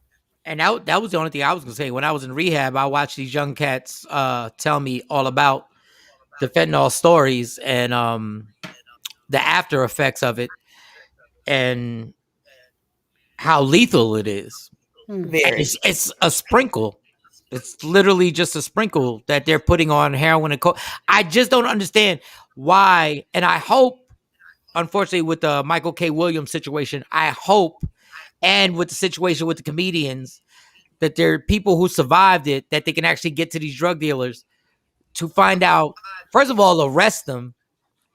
But you're already selling heroin and cocaine that can kill you. Like, why are y'all sprinkling this on it, like, to make sure it kills people? Like, I don't understand. Like, I don't get the format with this. But have you seen, in where you're working at, have you seen more overdoses with this? Well, I don't prescribe fentanyl because that's mostly something for people with cancer or, you know, end of life. And Jeanette Bush asked what's it used for. It's used for pain. Yeah. So I don't mess with that. That's a whole nother license. That's a whole nother thing that the state monitors very closely. Doctors have lost their license for overprescribing it. I did report one doctor for underprescribing it because the patient had bone cancer. He wouldn't give them anything. Oh, God. So you really have to, you know, be careful with any type of narcotic. And fentanyl is one of the most powerful ones. So if you put that on anything, like that's to me a recipe for disaster. Jeez Louise. Oh God, man. And they're not chemists. They're not licensed chemists, Michael Shawn. So you got to think, you know, drug dealers. So it sounds like they put more than just a sprinkle on it. But what's killing me is, and I hate to, because I'm always on this soapbox. Like we've been bragging about rappers selling heroin and cocaine forever. You know that does kill people, right?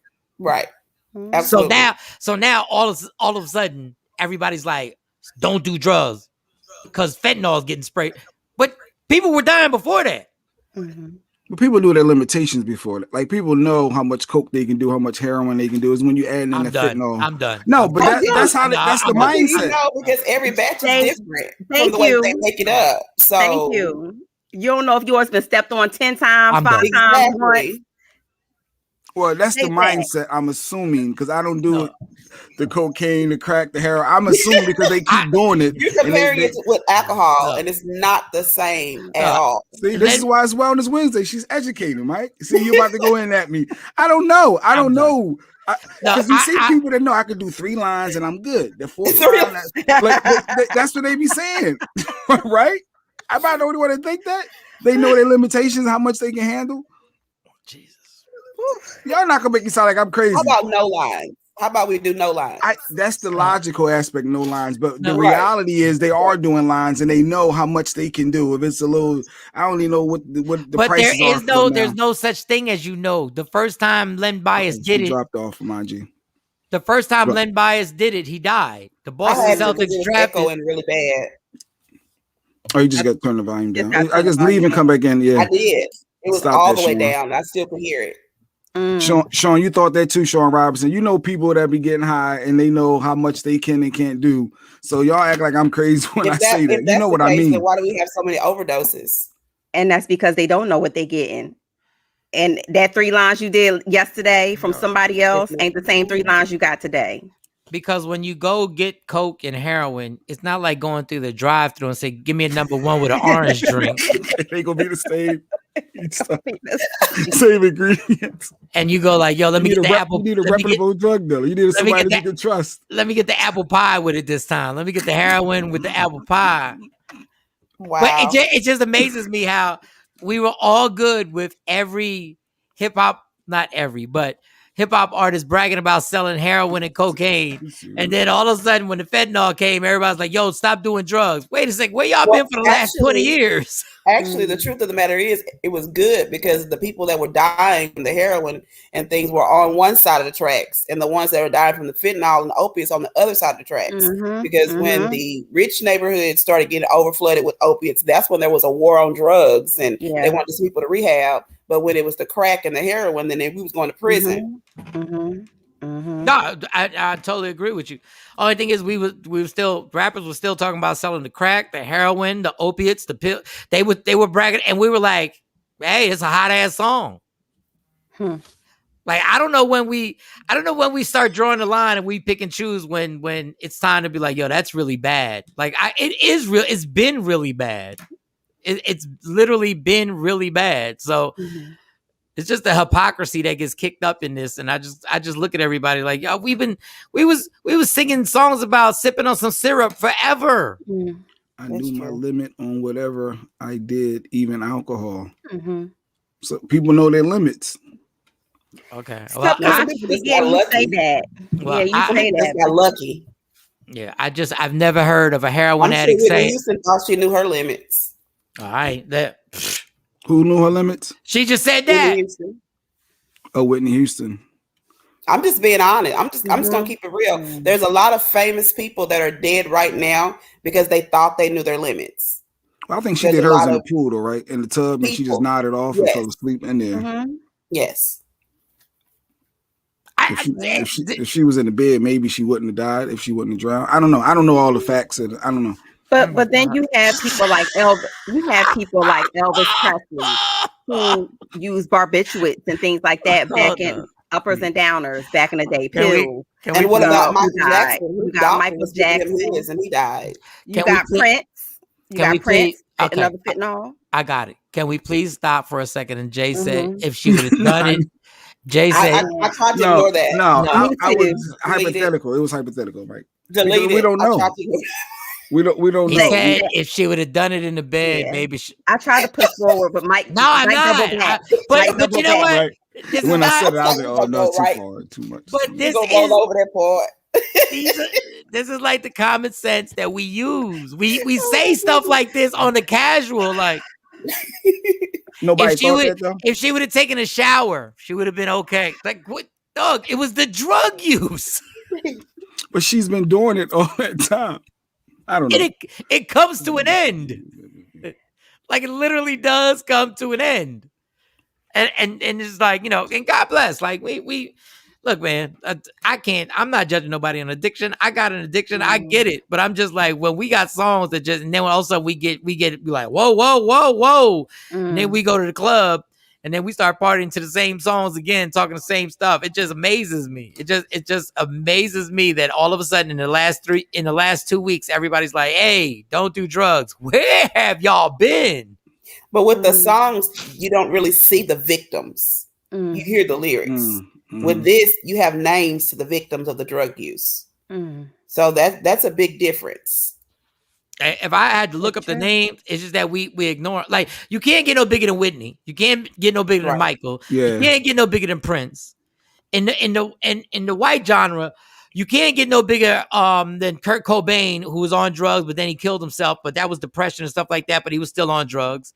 You can't like people have been dying forever, and now all of a sudden that overdosed on the plane. Who overdosed on the plane? They got pulled at the plane. They had drugs on the plane, and they were about to get boarded. So he took them all, so he wouldn't go to jail, and he died. Oh hell! I remember hearing about that. Don't remember who it was. Belinda. Oh, let me get y'all. Let's see if we can get everybody on. I'll see you, Belinda. Belinda Shout Jones. out, Belinda. I do remember you. I do remember.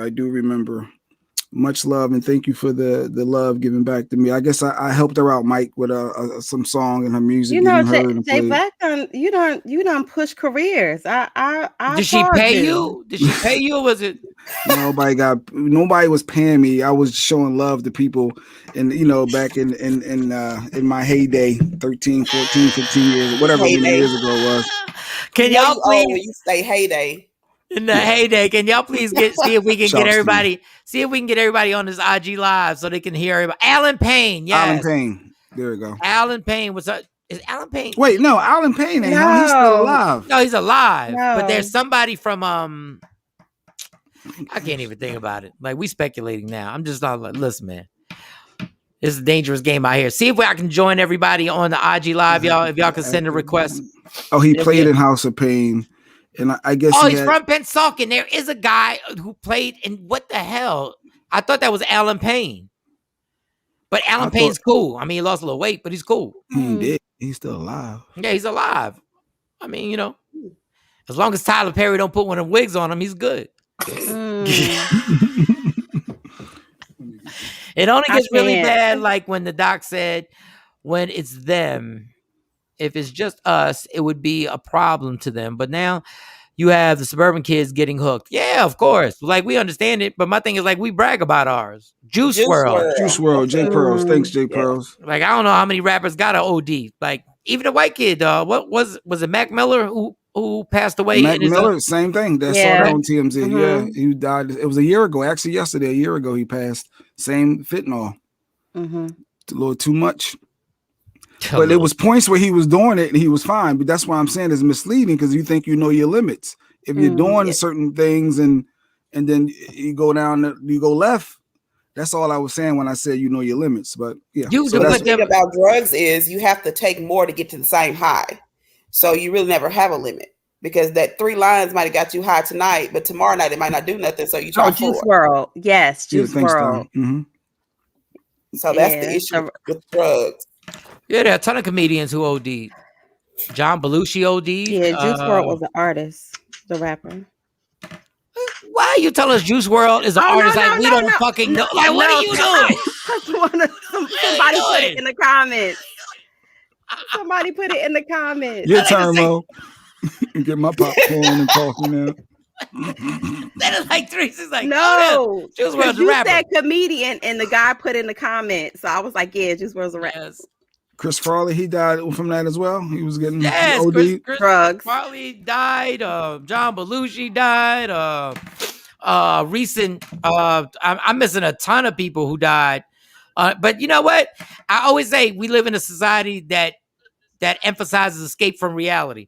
Like, everything is you buy a car because it makes you feel better. You buy a house because it makes you feel better. You buy these clothes because it makes you feel better. You're with this woman or this man because it makes you feel better. Everything is escaping reality. And the fact of the matter is, drugs will help you escape reality. And at some point, it will help you escape permanently. Yeah. So it's sad, but after all this is said and done, cats are still doing lines today. Yeah, and they're not going to stop. You think because Lunel said stop, or Michael Shawn said stop, or this person or that person say stop, you think they're gonna stop? But at least you can get a gang of people to be like, oh, I might want to chill. Like, there are people who, after seeing people go through windshields, decided to put their seatbelt on. And unfortunately, we have short memories. Yeah. So they might put their seatbelt on for a couple of weeks, but that third week they're gonna forget the picture and they're gonna take it back off. And a lot of people are like, "Oh, it happened to them, but it's what happened to me."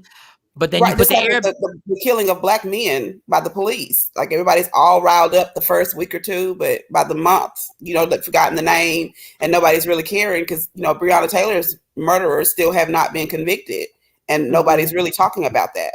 So we all have very short memories, and that's why these things keep happening over and over again, because we don't stick to our guns.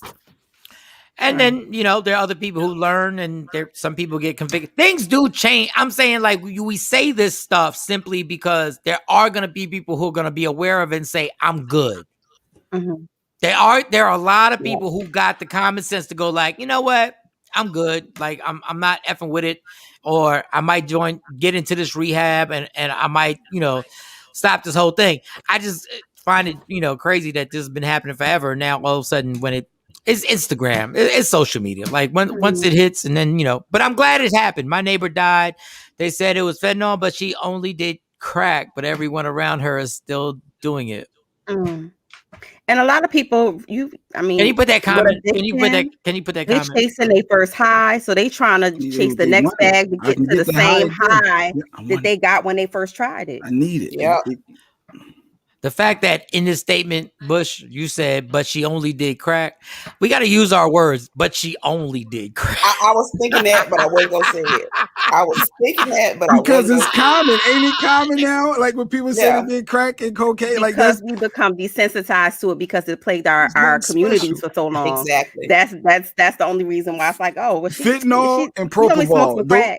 Those are the two things that get, you did what? Propofol. That's that micro and fentanyl. Those things stand out as different. Those are considered rich drugs. Like, wasn't we can hear somebody, I'm too rich. I got too much money to ever do crack. Crack is whack. Yeah. Cheap. She said it's cheap. Yeah. Crack.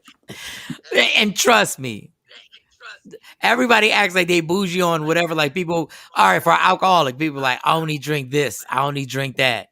You'll drink. I was having this conversation the other day, and I said that's like a $20 hoe, saying that she's better than a $5 hoe. Yeah. They are a little better though. They are. You got a little higher standards. I don't know. No, I'm just like. It's only one way in and one way out, J. Right. Right.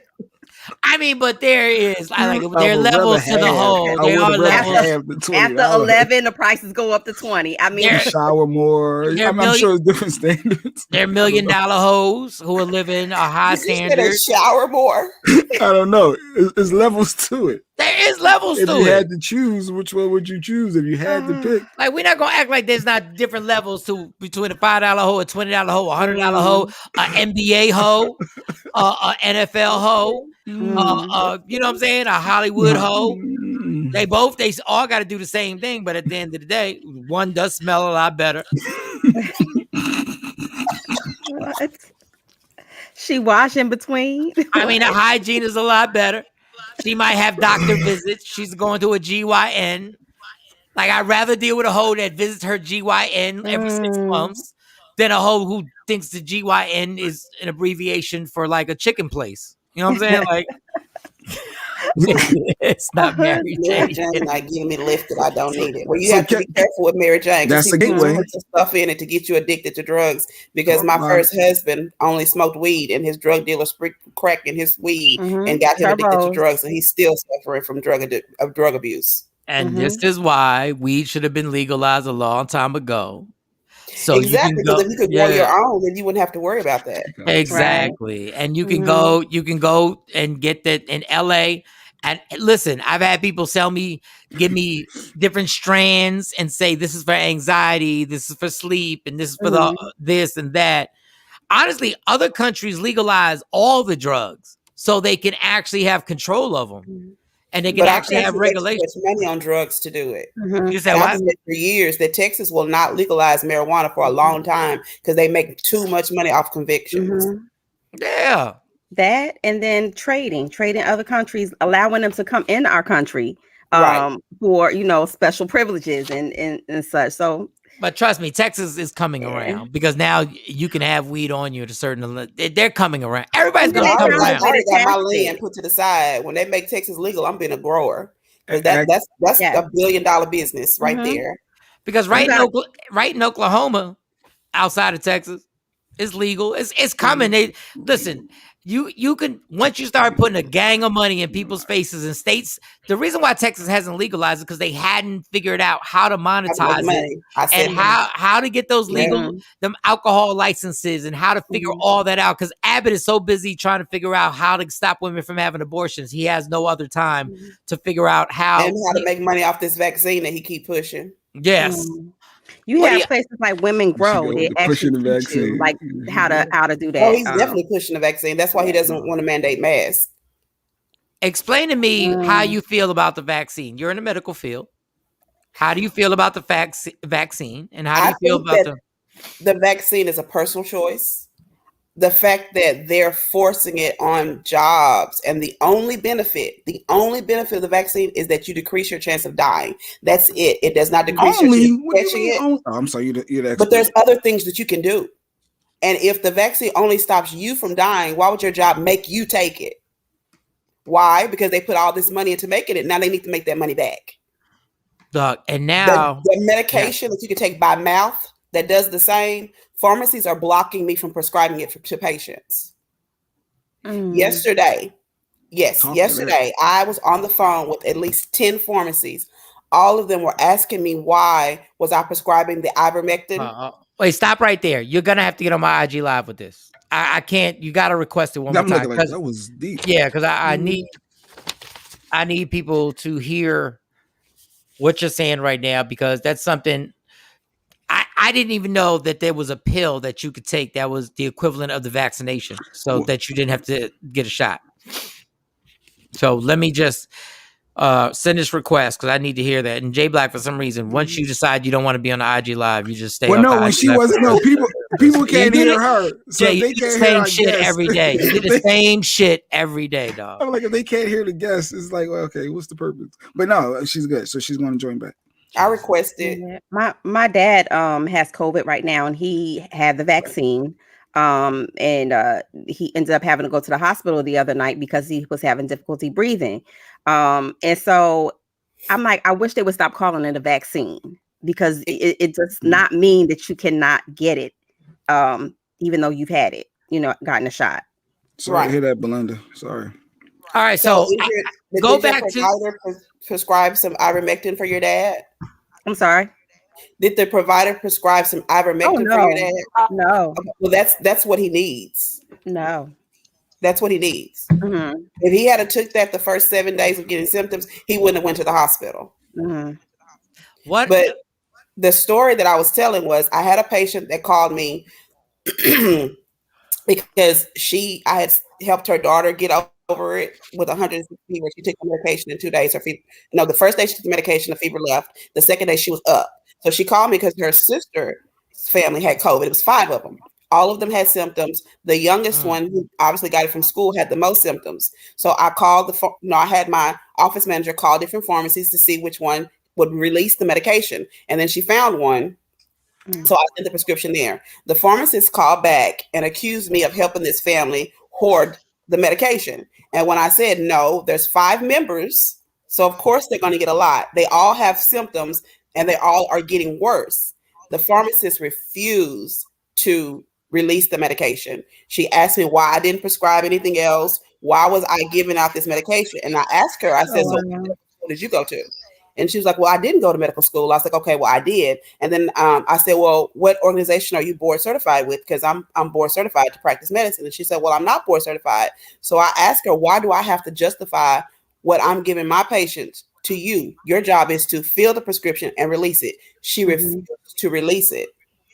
So I called the patients back, the mom of the 5, and I told her that the pharmacist refused to release the medication, even though she had it in stock. Even though I had explained to her that one of the people who really needed the sickest one was a 16-year-old boy, and he was getting weaker by the day. She still refused. So I called the pharmacist, and the pharmacist accused her of trying to kill her children.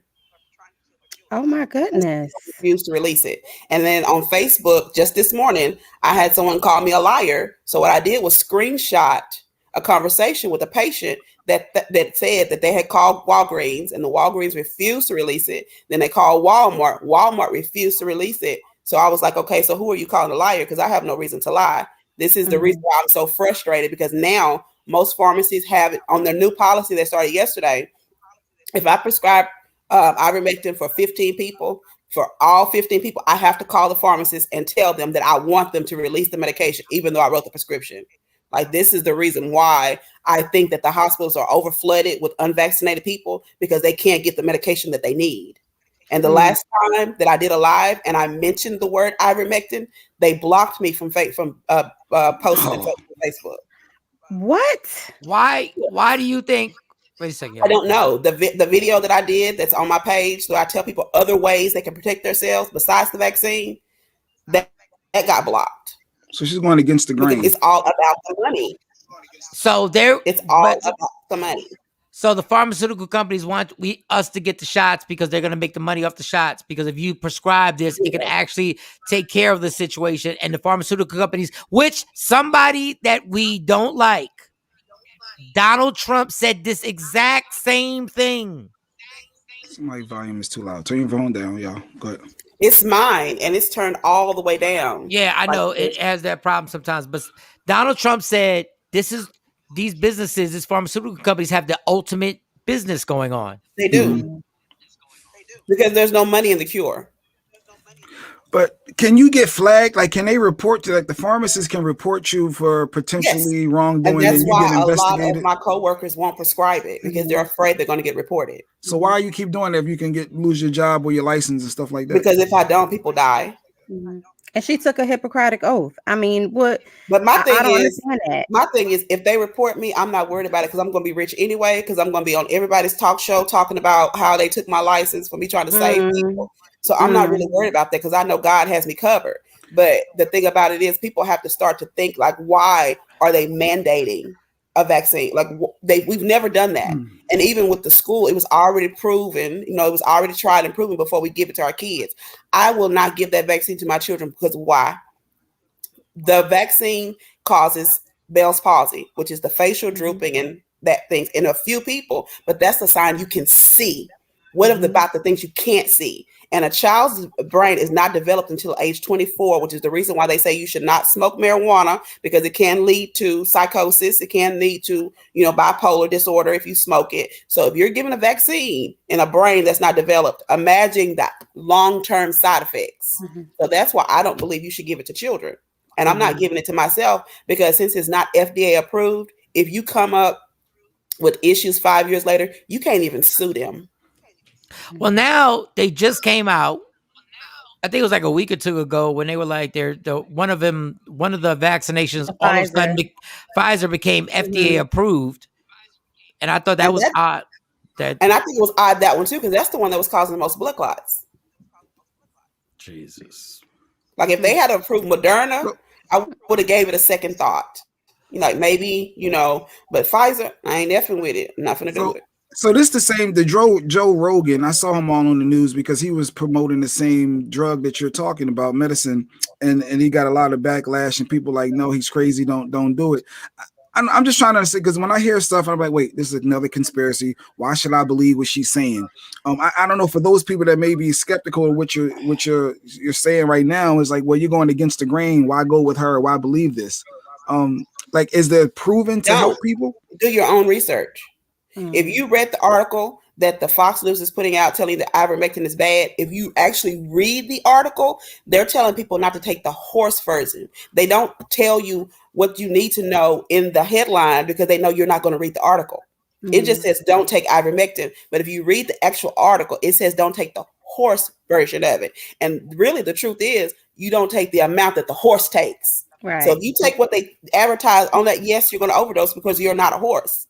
But people are not reading. Like they put an article out about the man that overdosed from ivermectin. If you read the article, it said he took the pill, he drank the liquid, and he used the paste. So of course he's going to overdose. But they don't put all that in the headlines because they're counting on us not reading the article.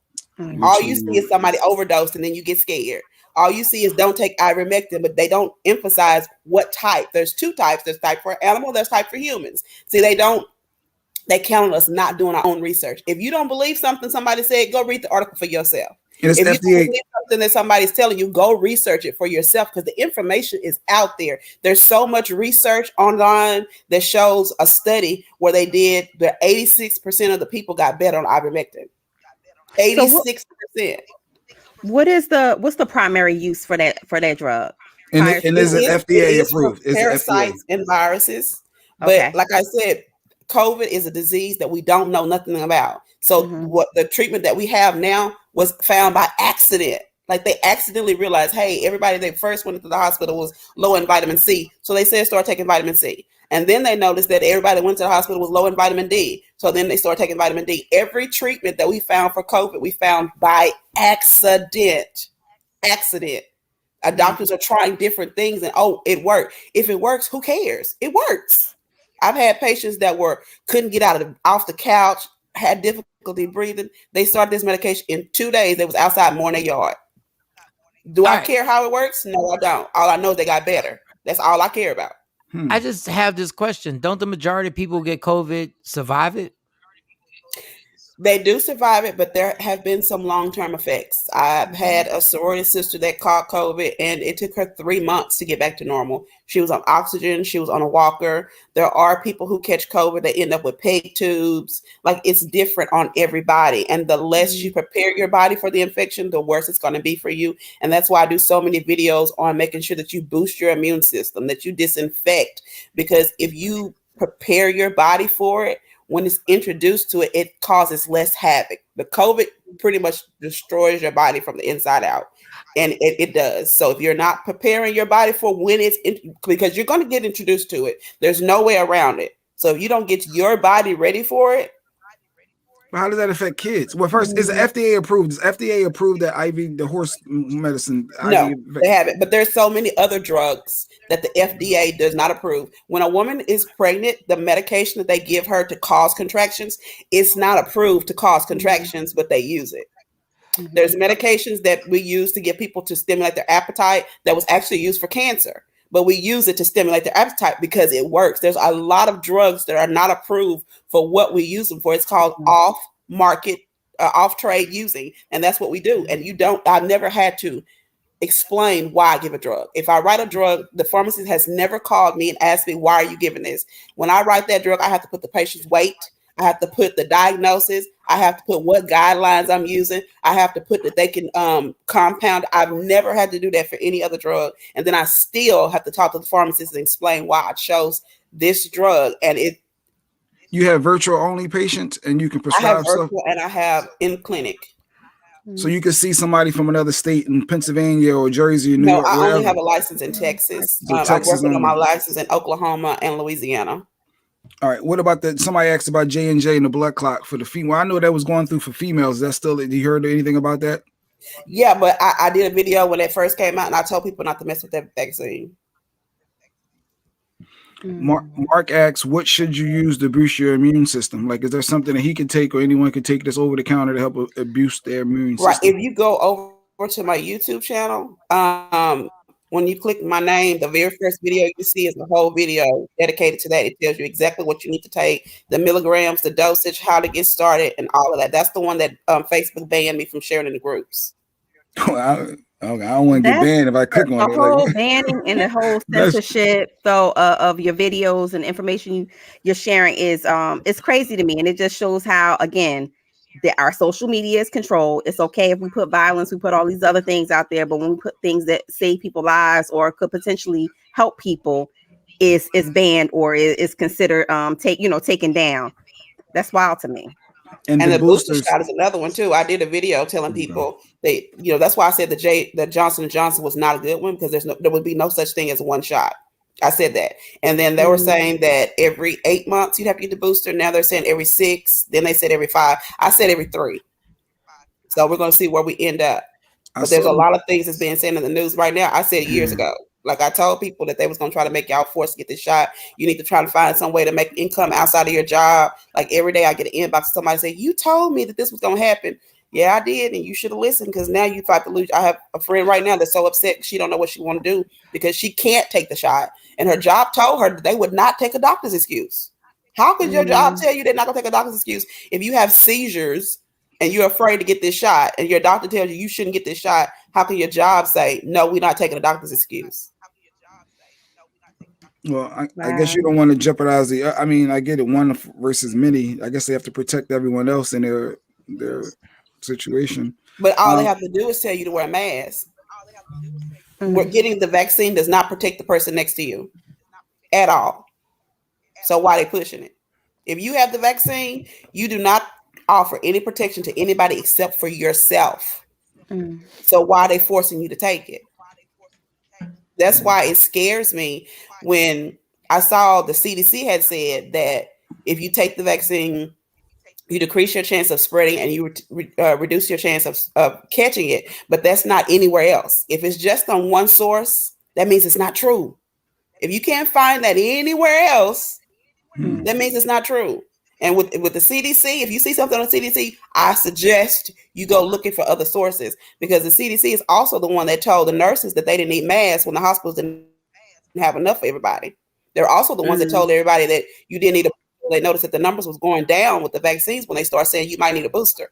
So wherever you find a source, go look it up, and you need to find at least 2 or 3 other places where you know it's true. If it's just one place, it's probably a lie. Do more research. Is it a community of y'all doctors and nurse practitioners that believe the same thing and have the same mindset? That y'all, do you know others just like yourself? Everything else, everybody's divided. I've actually lost friends because of the fact that I did not want to do the vaccine, because I had a person who I thought was a friend who actually said that she hopes that everyone that's not vaccinated catches COVID and die. Like, we can't be friends if you wish death on me because I don't agree with you. But this is, when it comes to stuff like that, this is the brainwash of the news media. Yes, absolutely. This is what separates people, and this is what we've become in this country. And this is why I don't pick sides. But we don't use our intellect to go like, well, let's talk about this and let's figure out what the truth is behind this. You're not wrong. I'm not wrong. We're not trying to win. We're not trying to win. We're just trying to figure out what you know and what I know, or what another person knows. But do we know if they're not wrong? Do we know stats on people that may have taken that and may have had fatal outcomes versus the ones that I'm saying, who cares? Well, I know a few patients who took the vaccine and died. And then that's why I'm talking about the horse those that don't want it. Because I have several that don't want it because their father or grandfather died after the vaccine. No matter what you say, you're not convincing them to take it. And that's kind of how I started my journey as far as being advocate for people who don't want the vaccine, because there are people who are literally traumatized from stories they heard from family members about, government trials and things like that. So there's certain people that actually have real fear.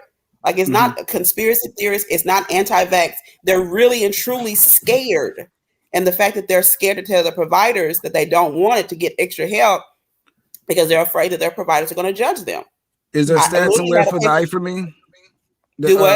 Is there stats somewhere for the ivermectin? Is there stats somewhere to show those fatal versus success rates? They're not going to show you that because they don't want you to take it. No, but if you go to other countries, they have done studies and they show that it's effective. So but here's my thing is this: if we're in the middle of a pandemic, they're telling you that the hospitals are full and that people are dying. If a drug may help, why are we fighting it? Because it may not. Because it may go but the it other way, does. possibly. Like, I don't know. I'm just playing the devil's advocate, because but even if it may not, if anything helps, like, why would you fight anything that might help? If it helps 1 out of 5, so you can say that for the vaccine, though. The vaccine may help. It may help what? It may help you from dying, like you're saying. They may help you in that aspect. But I'm not saying that about the vaccine. I'm talking about the pill. No, I was just going with the same mindset of why take the other medicine if it may help. Well, same thing for the vaccine. I guess it's both sides. They both may help. So, but you should be able to have a choice. If you don't want to take the vaccine, why is there that's the only choice? I got you. Why is that it? That's not the only choice, but that's the only choice that's being promoted. Like, if you call the pharmacy right now, any pharmacy, if you call them and they put you on hold, what you're going to hear is commercial after commercial after commercial about the vaccine. How do I know this? Because I stay on the phone on hold with pharmacists all day long. That's all you hear. If you walk into a pharmacy, what's the first thing you see? Signs about the vaccine. If you go watch TV, what you see? Signs about the vaccine. Why is the vaccine the only thing being pushed? Because the vaccine only saves one person. The mask potentially saves everybody in the room. Why are we not mandating masks, but we'll mandate you putting something in your body? Is there a news outlet, the TV wise, Kathy wanted to know, is there news that you watch that you get your information from related? I don't watch the news. No, this is what I'm trying to tell you. There's an agenda on top of an agenda, and we're never going to know the truth. And then when the truth gets spoken and somebody may have the truth, it's called a conspiracy. And then a doctor that spoke before the Senate, and he was saying how he was getting shut down for talking about this drug, and how he was getting shut down for telling what's the purpose of the vaccine, because they were saying that herd immunity was the thing. There's no such thing. We will never have herd immunity because it's in animals, 24 species. Everything that was said to us has now come back. If you really go back, if you had the time and we had the research team to show every video of every statement that's been made about COVID, it's been retracted over and over and over and remixed and changed over and over and over again. Yep. Joe Biden just contradicted himself a few days ago. Literally just contradicted himself. Fauci. What did he say? What he said, he actually made the statement, if you take the vaccination, they played the video, if you take the vaccination, you will no longer have to wear a mask. Well, that ain't true. But that's what people believe, and that's why it's spreading. Because I know a lot of people right now in my town, when I see them with no mask on, I ask them why they're not wearing a mask. Well, I took the vaccine. You do know you still can catch it and spread it, so the vaccine does nothing. I forget what the exact date was when Dr. Fauci was asked, I think on the Today Show, have you been tested? This is early on. This is like before last March, early on. And he said, well, I don't have any symptoms, so I don't think I should be tested. What? The majority of people have no symptoms, and that's why it's spreading so fast. So there's a conspiracy. It's not a conspiracy. There's an agenda on top of an agenda. And I don't listen when people say this is population control and everybody goes, oh, that's crazy. Why is that crazy? Bill Gates was in Africa and ain't even a doctor and was in Africa giving medicine to African kids. How does Bill Gates get the right to do that? Money. Exactly. But someone asked me, how can I talk about things that are on the news if I don't watch it? I don't watch the news, but just like everybody else, Facebook has clips of news. I see news on this show. I see news on other shows, but sitting down watching the news, I don't, because I don't trust where they got the information from. And not only that, if you watch CNN, they're going to be pro-vaccination. If you watch Fox, they're not going to be anti-vaccination, but they're going to give you all the reasons why people shouldn't wear a mask. I guarantee it. Without even, I tell you right now, they're going to give you tons of reasons why masks are violating people's rights. Like, we don't have any source of, everybody has an agenda. They got a checklist on why they're pro-vaccine and anti-vaccine. It's not even because of the health of the people. Like in your case, you really want to help people. The people in power really have an agenda on why they should be pro-vaccine and anti, because their checks coming in, their lobbyists coming in. And that's what I said about all the jobs that are mandating vaccines. I would like to see if they got a donation. Yeah. Interesting. Because my sister works at a plant, and they're offering them $500 to $1,000 to take the vaccine. Where they do that at? Incentives. Yeah, these incentives are crazy. The schools are now offering money to teachers to take the vaccine. Where they do that at? They don't do it anywhere. They were giving free beers.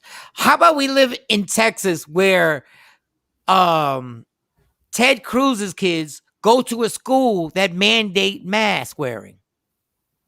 But the actual governor didn't want to mandate mask wearing for public schoolers. And because he doesn't care, because his kids don't go there. His kids don't go there. Just like I always say, when all these senators and Congress, all these people are fighting against universal health care or for health care, they don't use the same health care we use. These senators don't use the same health care. They don't. Theirs is free. It's universal health care for them. Yeah. This is the irony of all ironies. And it's just, it's so desperate now that when I tell you we're living in the Matrix and people think you're crazy when you say it. Yeah, I admit it. I want to play devil's advocate. I was like, wait, she's going against the grain. I know she has her thoughts, but why? Like, if the masses are saying this, why? Am I missing something? Because I don't like to believe everything I hear in conspiracy. But it's like, okay, she has some stats. She has some people that has helped. So, okay, it's good. It's good knowledge. It's there. So the numbers are there. But I want to know, well, what's the other side? But I wish I think that's the most frustrating part to me, is because, like, in the town where I live in, the people that come to me, they all survive. but they will drive past me to go to somebody else and pay more than what they pay for me, and then they end up dead or in the hospital. I know several people who didn't come to me when I sent them messages, hey, you know what I do for a living, right? They were like, oh, I'm cool. You know, their dad passed. So I'm just like, it's really frustrating to me that I try to help people that reject my help. So I had to take some time off to kind of deal with that and be like, okay, well, it's not you. You know, you can only help those that come to you. So stop putting yourself out there and being hurt when someone passes. If you tried to help them, you know, and God knows you did all you could do. If they don't come to you, you know, that's on them. But it just kills me that my people would rather go to a doctor that everybody knows in town is racist, but won't come to me when I'm really the one that's going to their houses, teaching them how to cook, teaching them how to eat, teaching them how to read their labs, teaching them what's in their medication. But How do you it's help like kids, you though? have to want the knowledge. How do you help the younger kids that's under 12 that necessarily can't take the vaccine or can't? Well, you're not pushing the vaccine anyway. But what can you do for kids to help prevent them? Because like my son with asthma, he's 9. I know he got asthma. I know he got egg allergies. I know he got stuff going on. So what can he do, or what can I do, or you suggest? So what you can do is he has a nebulizer. Yes. Okay, use that. That video that I told you, go watch it and make sure he's taking that. There's a medication called quercetin. It's available on Amazon, and you take that 2 tablets, you know, once a day. And what it does is, if COVID is introduced to you, because COVID is like inflammatory response all over your body, that medication calms that inflammation process and it keeps you from throwing clots, which causes, you know, you start to get pneumonia and things like that. So that's something that I'm really big about telling people that they really, really need to take. So it's making sure that, you know, he's exercising, watching his oxygen. You have a pulse oximeter, the machine that you put on your finger that checks your oxygen level. I don't know. Yeah, I do for my son. If you have a child with asthma, you need that. Because if that number starts dropping, then that means you need to go seek some medical advice, some attention, some breathing treatment. I got the EpiPen everywhere we go. Just EpiPen. EpiPen is not going to help. I know. And he got the 2 inhalers, the orange inhaler and then a standard regular blue one. One's emergency rescue. One's emergency, like a rescue inhaler, and the other one is that you use every day. All right, so you said go check your YouTube out. Give me the YouTube again for those who might have missed it. Facebook. I mean Facebook, your Facebook, and then they will find you by your name. I got it pinned to the top. So as soon as you click my name, if you go strolling down my timeline, the very first video you will see will be the one on COVID. And this is good for younger, and this is good for younger kids that's under 12. It's good for everybody. Okay. All right. Well, this has been informative. I actually said it's too much. I'm just gonna take some fentanyl. Sorry. This has been really enlightening for me because I'm with Jay. My son has a lot of things going on. He has asthma. He has a lot of allergies, and he just had a real bad allergic reaction to a booster shot. So I was just like, you know what? We're gonna pause again on that vaccine. And that's my choice. Yeah. I wish people would just admit, like I did, I took the vaccination because I'm a follower. I took it because everybody said I was supposed to take it. Right. And you know what I did? Hope and pray that 15 years from now that the end result from this isn't something crazy. Because nobody really has any idea what we're doing. Like you do, nurse. We don't know what we're doing.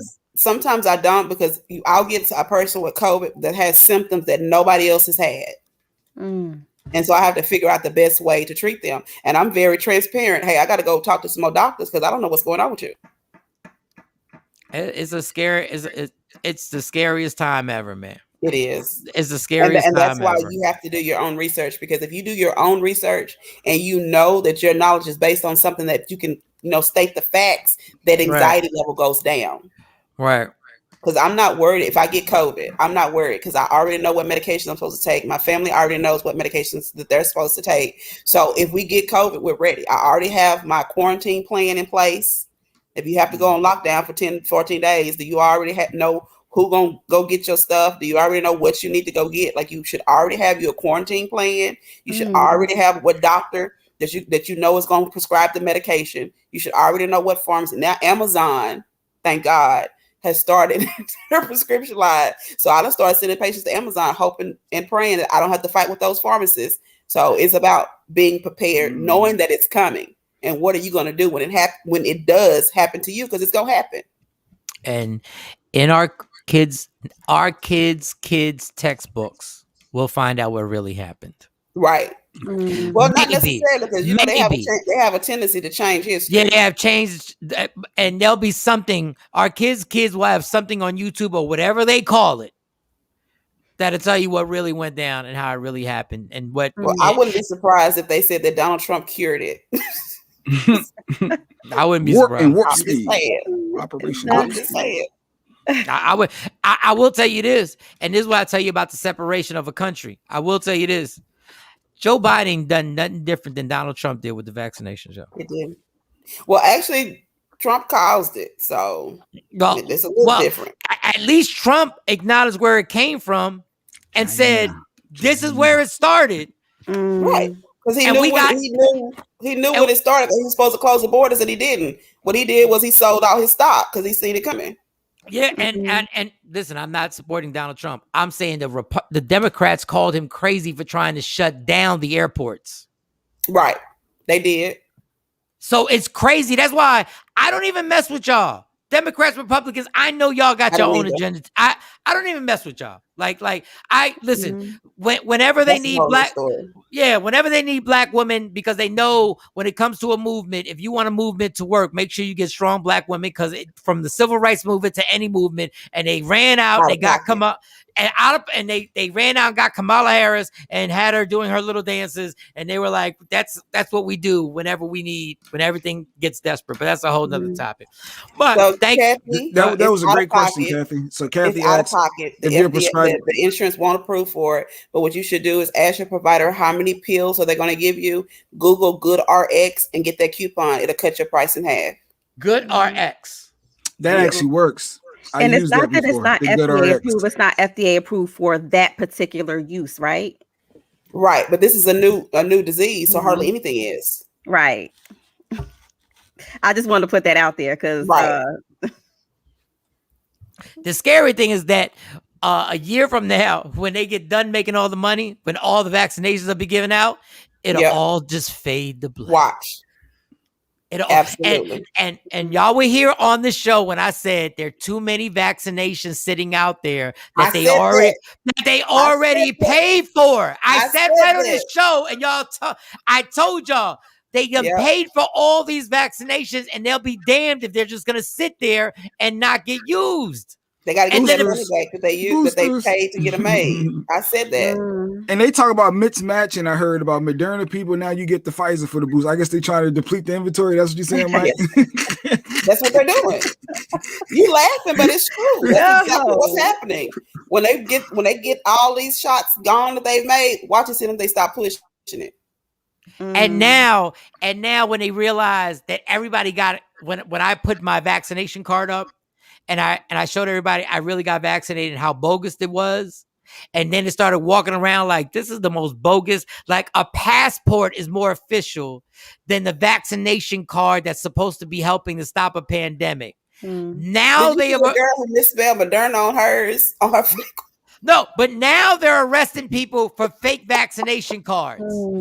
And I have the fakest vaccination card, and it's authentic.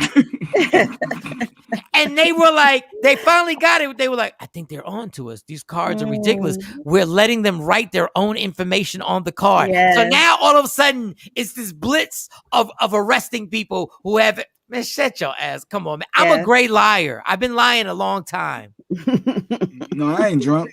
I know when you lying. Yeah. I know when you lying. Like, this is a lie. Like, all of a sudden you start arresting people and doing stings and raids on vaccination fake card places when the real cards look fake. So how are you proving this? Right. There's not thank you so much. You just be careful with the government. Yeah, Sequise. Every Wednesday, be careful because you saying a lot of stuff that they don't want out there. Yeah, I don't want Wellness Wednesdays to get shut down. So yeah, we need. So you all we got. Yeah. Because Mike keep running off all your nurses. Yeah, you know we got one a girl. nurse, one spineless nurse, one. I'll be honest with you, Mike. I almost didn't come because I didn't really like you back in the day when you was on radio. But watching this show, I can really tell a difference. I was like, okay, I rocks with this Mike. I ain't care for you before. I was like, Shawn was like, you want to come on the show? I said, what show? She said, Michael Shawn show. I was like, I don't know about that because we might not, get along. So I had to watch a couple of episodes. And I was like, okay, well, he cool people. I like, he speaks his mind. We have a lot in common. So I'm glad that I did. Because at first I was like, I don't know about that one because we might, have to meet up after work. And I don't meet up after work. I never meet up after work. I never meet up after every work. Wednesday. Every Ever. Wednesday she says, Sequise, we appreciate her hanging out with us. We do. Yes. Yeah, we do. We honestly really appreciate you and thank you for doing the work that you're doing. And you're standing up for something. And the hardest thing to do is to stand against the wave. Going with the wave is the easiest thing ever. And when you stand against it, man, that undercurrent is vicious. So we're here for you and thank you so much. She's here every Wednesday. We're gonna take a break, and I know the nurse doesn't want to hear this. I gotta take a Black and Mild break. But can you get on to him about these Black and Mild? Talking about smoking. Hold on. I really can't because I just stopped like 4 years ago. Hey, hold on. I'm taking a Black and Mild break with my inhaler. When y'all were talking about emergency inhalers, it made me giggle. And he has an inhaler. He needs it because he smokes. He got the Black and Mild in one hand and puff on the second. I can't. I'm such a veteran at asthma because my ex-wife, like both her lungs collapsed because she had an allergy to latex and she didn't know she was working with kids. Like I used to give her the actual asthma shot, the injection. Like I used to really be on some. Jesus, man, asthma's a beast. Like it does. There should be a cure for this thing by now, man. They really should. But I think once again, there's more money in us just paying $25 co-fees and $50 co-fees at the doctor and all that other nonsense. Thank you. Black and Mild is calling me. Ladies and gentlemen, we'll be back with Sexy Mo. She may not have the facts, but she has some alleged stories. Yep. So get it ready. It's Michael Shawn and the Takeover Legends. Yeah. What up, y'all? It's Michael Shawn from Michael Shawn and the Takeover Legends. And just in case you missed the show, check this out. So how did Jay Black look out for you when the making of the band? Absolutely, 100%. And he got you in. I mean, he didn't write my rhymes, but he definitely. No. We know that Jay Black goes through no rhymes for you. No, he wasn't a ghost. That'd be funny. That shit would be so funny. No, Jay Black. What happened was, unbeknownst to people, I was just planting a lot of seeds. So I was belonging to a group called the Bum Rush. Out of that came a producer called Black Key. Black Key ended up getting 2 placements on the Great Depression album, DMX. Songs entitled Who We Be and We Right Here. So with that relationship, I built an alliance with DMX. So I was currently trying to, be signed to his Bloodline imprint at the time. And in the midst of that, we met Miss Jade, Roscoe P. Chain, and Timberland had his B Club imprint.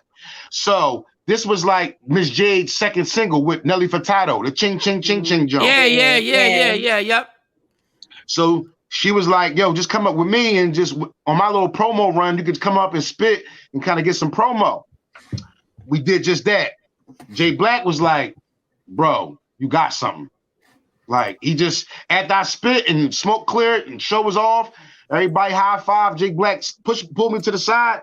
Was like, bro, I like it. I like your material. He was like, yo, just let's take numbers. Let's stay in contact. Anything I got going on, I keep you incorporated with it. Cool. Week after that, maybe a week, 2 weeks, it was the Germantown Unity Day, John. Yeah. Shout out to Up Now.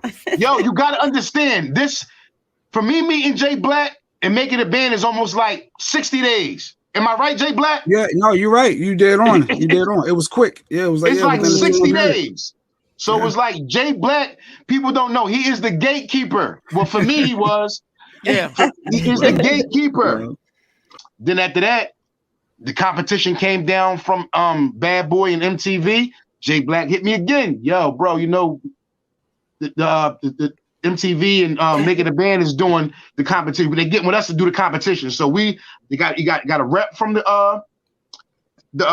the radio station, which is me. You got a rep from MTV, and then you got a rep from Bad Boy, which is Harv. So it was only them three on the panel. Yeah, celebrity judges. Yeah, yep. Celebrity judges. Yeah. Jay Black, let me find out. Let me find out you was out there trying to make careers.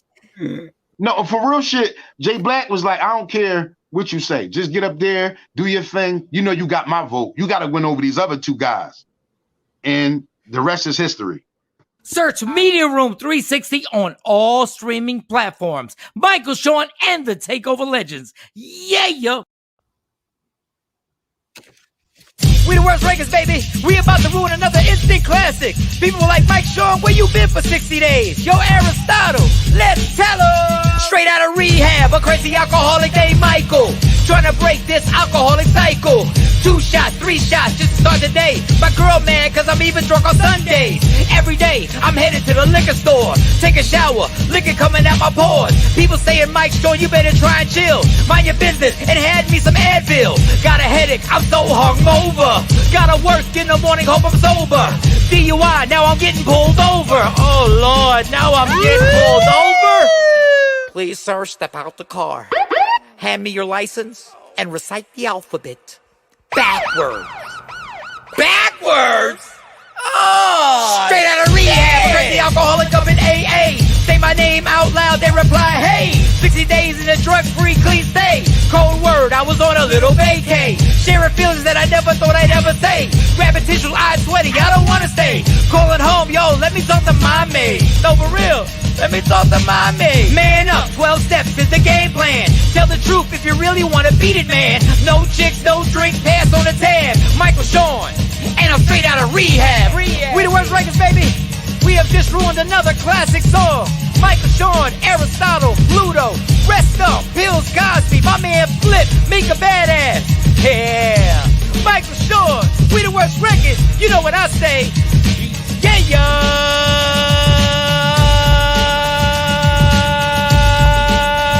Straight out of rehab. Don't never stop if you wanna be on top. Yeah. Tap in. Happy hump day, Michael, Shawn, and the Takeover Legends. Oh snap, Dave Burr said, oh snap, y'all just got through watching the biopic of Monica Lewinsky impeachment on FX. It is really good. It's a really good show to watch, and I watched the first episode, and whoever did the writing on it did an incredible job. That Monica Lewinsky impeachment thing is crazy. And let me tell you what's crazy in Texas. There's about to be a storm that's about to pop off right now. I was outside. Man, oh man. Yeah, that second round is coming, they said. I'm not ready. Kelly J's still dealing with Ida's ass. 2 shots, 3 shots. Like every day. Mike already growing because earlier he said maybe he can have 1 shot during a celebration. Can we say growth? That's not growth. I'm all for it. It should be no shots, Kelly J. No shots. He was playing when he said the one anyway. No, we don't want to encourage. But let somebody give me $10 million a day. F the world. I'm going to a financial advisor. I'm going to get that finance. I'm going to call DJ Envy. I'm going to say, who's the financial advisor I should go to, right? And I'm going to go to them. I'm going to make sure all the kids are set. Stacy's set. Mom is set. Dad is set. Sister set. Jay is set. Hey, good stuff. Mo is set. I don't know about set, but I'm going to give you all a nice, I don't know about set. But it's going to be a love meal. Just give me a meal. I ain't greedy. The Hov said Meek could be a millionaire's whole, long as he's alive. He only said Meek. He ain't say Meek. He ain't say Beans. He ain't say he got. Everybody's gonna get said bleak. Jump. Everybody gets they slot. And it was some.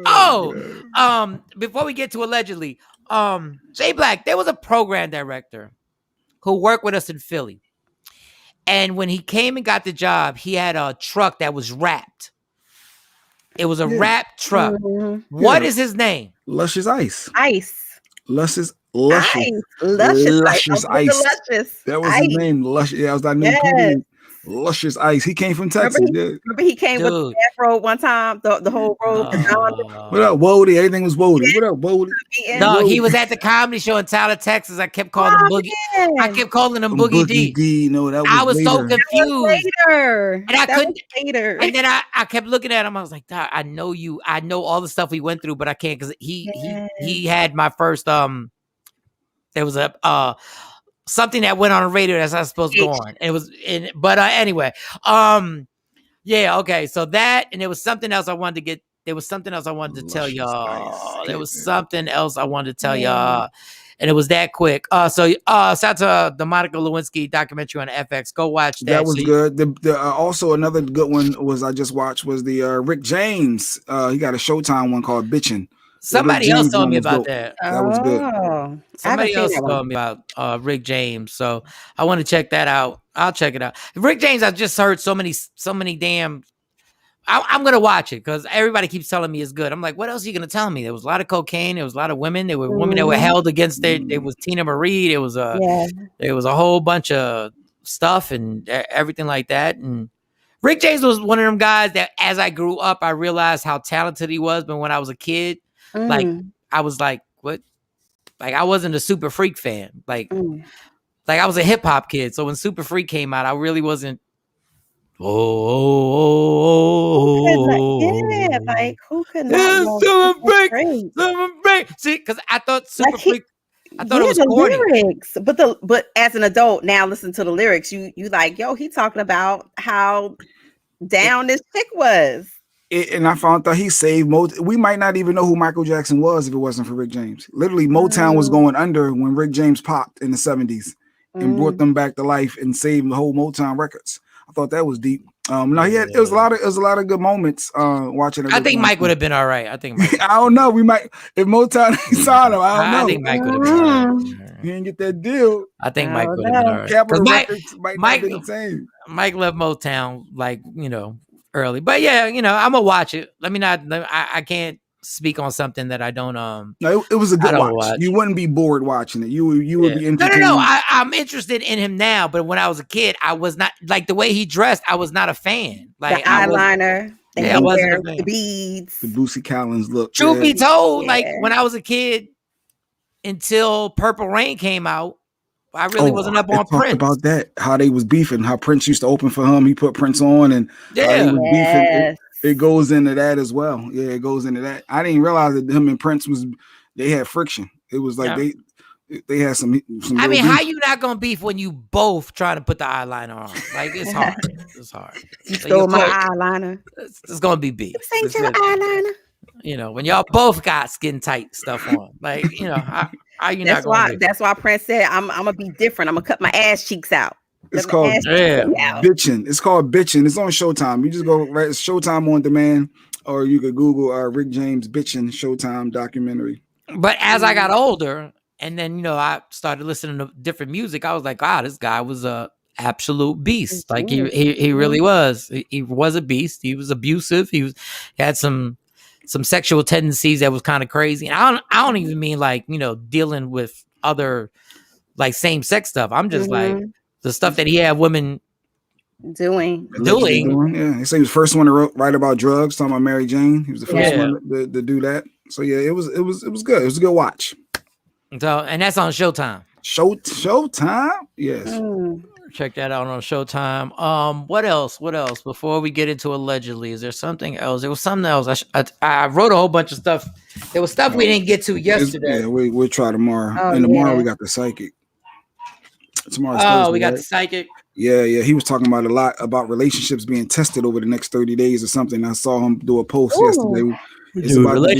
Relationships are tested every day. No, he says it's gonna be worse. Something about Venus going into Sagittarius. Isn't it like a retrograde? Something's happening over the next 30 to 40 days. If something is bad, like your relationship, he said, will be tested. You will go through a rocky.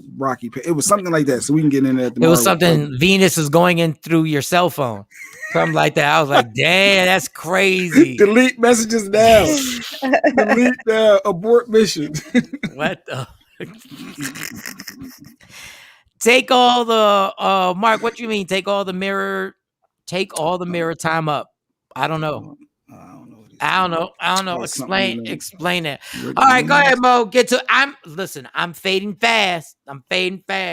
Don't do that. I'm fading. I'm ready for this nip nap. I got stuff to do. I got a comedy show to do tonight. Laugh Out Loud comedy show. Addison Improv. You want them tickets? 972-404-8501, or just tap the link in my bio. No, Lord, and I just got into one relationship now. Let me go ahead and break up with him now. Kelly sent me this. I don't even want to. I kept the text. Kelly sent me this crazy ass text, and I'm like, Kelly, I don't know if I should read it or not, but read it. No, it's a private text. No, don't read it. No, if she says it's okay, because I was just like, what the hell? Kelly, give him the green light. Goodness God. All right, go ahead, Mo. Allegedly. Well, I told you, Michael Shawn, we will be following R. Kelly's trial very closely. And we are up to tell all number 7. They're not naming people's names, so we're going to call her Jane Doe number 7. And she's got on a stand, testified, and said that she witnessed R. Kelly having sex with Aaliyah when she was 15. Yeah, I can't fight this fight. That she physically witnessed this happening. Is she just now coming out, or they just convinced her to speak on it? So she's Jane Doe. She doesn't want anyone to know her name, but she's accusing R. Kelly of, again, like most of the people who are testifying against him, of some type of sexual assault or some type of entrapment and kidnapping and forcing them to do certain things. And he said that he witnessed, and that Aaliyah was 15. She said at the time. R. Kelly's a rat.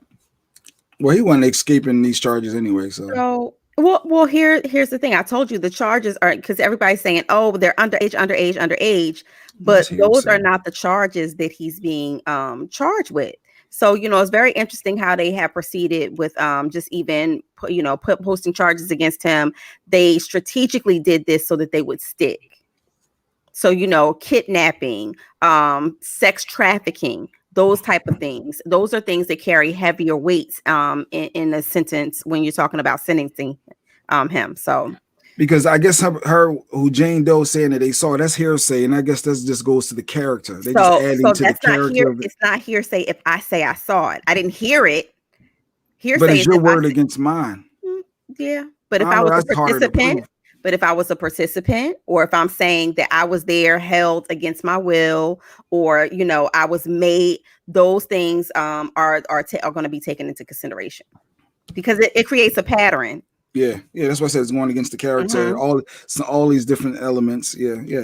He got problems. That's why he needs the Drake credits for the song, which we didn't get into. I don't even think the Drake credits are going to help his financial situation. He is in the negative. I don't know what they're going to do with his masters. I don't know if he's going to try to sell those off. But at this point, what are they worth?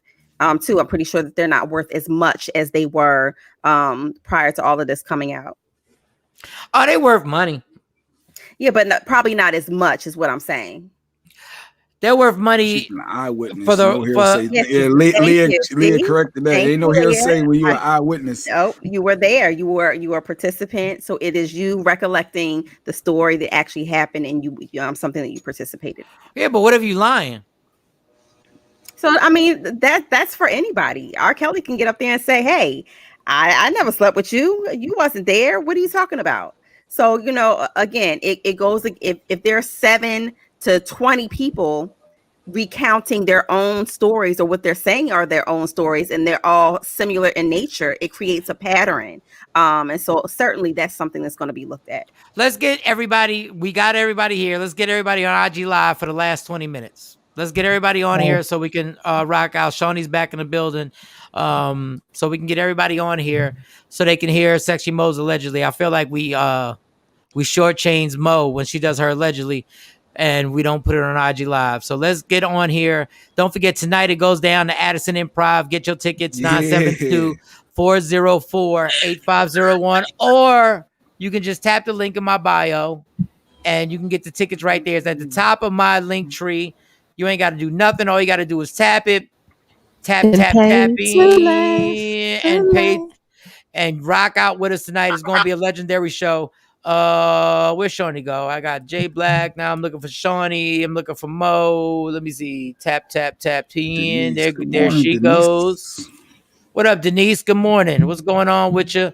Denise 100. What up? Good morning, Denise. I should see you at the Addison Improv tonight. Stop playing with me. Everybody get to the Addison Improv tonight.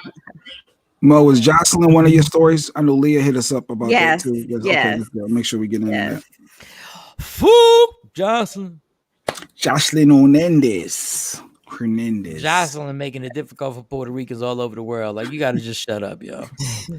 Like, real talk. You got, like, there's a certain point where you could tell somebody was just coked up. Lil Duval said it the best. Like right before Hispanic month jump off September 15th. Like, come on. It's still gonna be rocking. Don't worry about it. It's all good. Mo, why can I get you on? Let me see if it said I joined. I don't know what happened. Here you go. You're going to join right now. Yeah, that Jocelyn thing is ridiculous. It's just stupid dummies. You a stupid dummy, Jocelyn. You stupid dummy. But Lil Duval had the best post ever because Jocelyn got mad basically because Lunel was saying Can you see it for Shawnee? You got the green one, Shawnee? I guess Lunel's post. I guess Mo's going to go into it. And then Jocelyn's response. Nah, I just can't finish, Jay. You gonna interrupt me? No, because you was let people see what it is. Let Mo say it. It's just amazing. It's just an ass. It's just amazing. Because it's gonna clear everything up for the people on Instagram. Right. You gotta read it. Yeah, there you go. Lunel, have a drink, smoke a self-rolled or dispensary rolled joint. Leave the effing scissor, Molly, and cocaine alone. You might be next, and all you were trying to do was party. This is no joke at all. The dope dealers are killing people. But hey, you don't have to listen to me. And then Jocelyn came in with calling her one sandwich away from, I don't know, a fat hoe and all this other stuff. Jocelyn. And then Lil Duval said, it's funny. Go ahead. Let me read Jocelyn. Jocelyn, tell that fat hoe to stop eating. What? That also can kill you. She's a burger away from a heart attack. And you talking about someone just died from whichever reason that she's not even sure about. Effing pig, put that plate down. Pig. First of all, you didn't even say it in her voice. You ain't saying it in her voice. Her thieving. You didn't say it in her voice. First of all, I don't even know why she came at Lulu. I don't know why she came at Lulu. That was the voice coming. Okay, go ahead. No, I don't know why. First of all, I can't even do her goddamn voice. I don't know why she came at her. I mean, and the post that Lunel posted up. I mean, you know Lunel, she a friend to the show. Mm-hmm. She was really, I mean, that was like a sincere post. Like, yo, put that shit down. Whatever y'all doing right now, put it down. And Jocelyn came from the left, total left. I don't know where the hell she came from with that whole entire post. I mean, but the heart attack can kill you too. But Jocelyn, whatever. Listen, man. I'm just amazed that everybody's in an uproar over drugs now. Well, it wasn't the drugs. It was just a sensitivity of, the post. Some posts related to it because a lot of the feedback I saw was kind of balanced. Some people saying that Lunel stating the obvious. They already, they know that already. Or too soon. She should have waited to Halloween. Like, it's too soon. He just died, and you posting you could be next. Like, it's some of you want to really. That's the reality of it, though. You want to really be real with it. Be real, Mike. That wasn't nobody's fault but him. When you roll the dice doing heroin or coke, please believe that when you roll the dice, it can happen. It can happen. Like the fentanyl. I had to drag that. Fentanyl actually made it worse, obviously, and the chances grow higher. But if you're doing heroin and you're sniffing coke, you can die. Do you people, y'all just figured that out today? Like, this is what's killing me about the outrage. Y'all just figured this out today? Forget Jocelyn and Lunel. Y'all just figured out today that if you sniff one line of coke, your heart can stop. Y'all just figured out today that if you shoot up some heroin or smoke heroin, that everything can end today, that minute. What are y'all so extravagant about now? What are y'all so like, oh, stop doing the scissor. We knew people were dying from the scissor, assholes. We knew this. Right. It's the fake care thing. Everybody stop. The drugs can kill. Do you know how redundant you sound? But I think that was to 50's point, because remember everybody was dragging 50 yesterday because he had put that post up or whatnot. I think that also speaks to his point. Like y'all talking about, he's like, I don't do that fake love. And again, like you said, Michael Shawn, this has been around. This ain't nothing new. Weren't y'all the same people who joked about Nancy Reagan saying just say no? Didn't y'all laugh at her? Said no. Just say no. Hoping down with dope. Didn't we laugh? Weren't we laughing at that when Nancy Reagan said just say no? Because it was the messenger and not the message. Well, dummies, you should have listened to the message, including me. I put myself in the same group of stupid dummies. Yup. We should have listened and not use the good term. It's the messenger, not the message. Well, dummies, if the messenger is a racist and says there's a big ass truck coming down the street and you go, I'm not listening to you, racist. And that truck splatters you.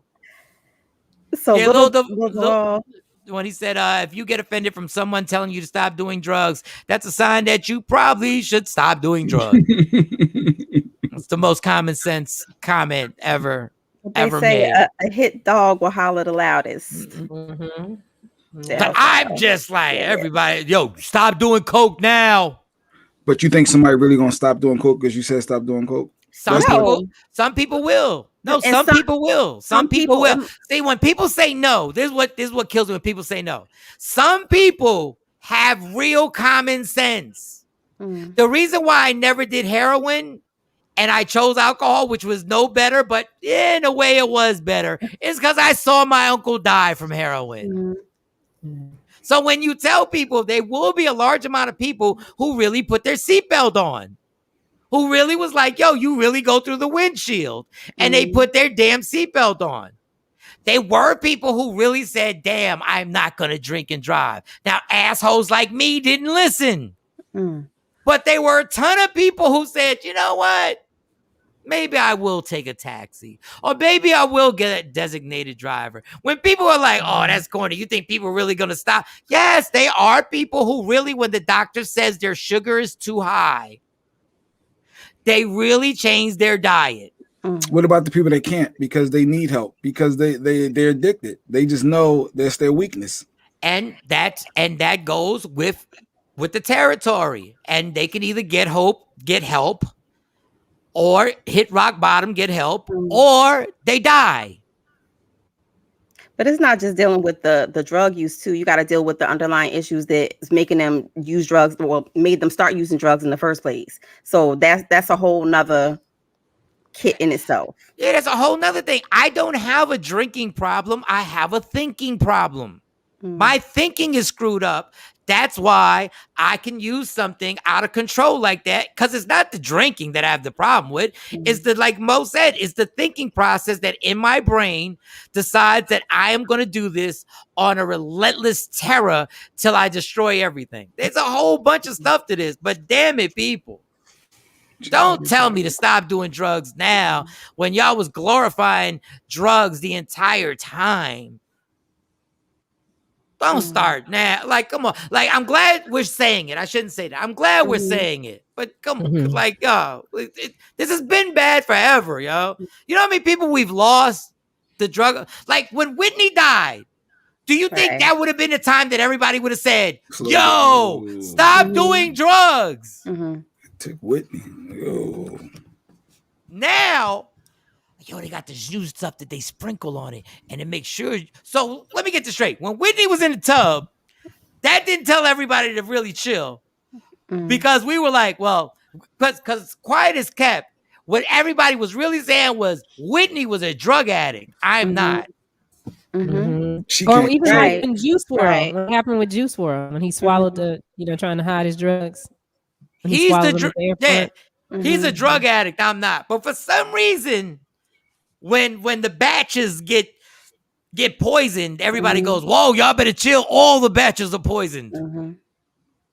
God, the hypocrisy goes. They've been poisoned because you don't know how many times it's been stepped on. You don't know what it's been cut with, and that's just all around. So when people say, "Oh no," because I trust my drug dealer. Do you understand how much of an oxymoron that is? I trust my drug dealer. He got me right this time. He got me right. I trust the person who's selling me something that if I take it, I know can kill me. But it's people that really want help. Mo, it has to be people that really want help. They just can't get over that hump. And I guess we don't want them to feel. I guess you want them to know, but I don't know. It just feels weird, like you're turning your back on people potentially. Because they need this to survive. They need this right now. So the physical, you're talking about the physical dependency, and then we're talking about. Remember, I said underlying issues, and Mike said it best: the thinking process of it. So I'm not knocking that because I'm not saying that it's an easy road for anybody. And thank God that I don't have that type of addiction. But I do empathize and I do understand how a person could struggle with ceasing to stop, using drugs. I can understand that. Yes, I understand that. So instead of just saying don't do it, how about here's some programs that you can enroll in, or here's some support systems out there. Instead of saying, "Hey, just don't do it," say no. Right. So those support systems are out there, right? But think about rehab. Some people pay for rehab; it's expensive, right? So you're talking about resources. And I'm not making excuses. I'm just saying that there's a difference, even in culture, what type of access and what type of rehabilitation is accessible to some people. But we're talking about addicts.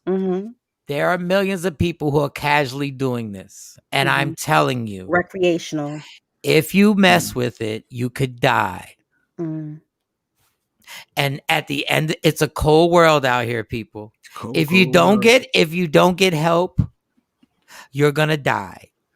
And I'm not exaggerating. And there's nothing I can do for you because I'm busy. And everybody's busy. Jay Black, y'all can love me all you want. There ain't nothing you can do except, Mike, if you gonna get help, get help. I can't go to Texas and help you, homie. At the end of the day, it's you. So you're gonna either reach out or you can drown in what you're doing. But at the same time, Mike, and I know I've never said this to you before, but we were all complicit in that part of your journey. Because $2 Tuesdays, what was we doing? Every night, comforting. What was we doing? We made it home, though. We made it. We made it. Not. No, I know. Listen, but the reality is, it's not your problem, and nobody wants to own up. It ain't your problem. It's the individual. It ain't your problem. Whatever happened in my past that initiated whatever that screwed up my brain ain't your problem. All you could do is like, yo, I think you got a problem. You might want to get some help. And I'm not feeling guilty if I'm not there for you. If you think I'm feeling guilty because I'm not there for you, you can kiss my ass. I'm not.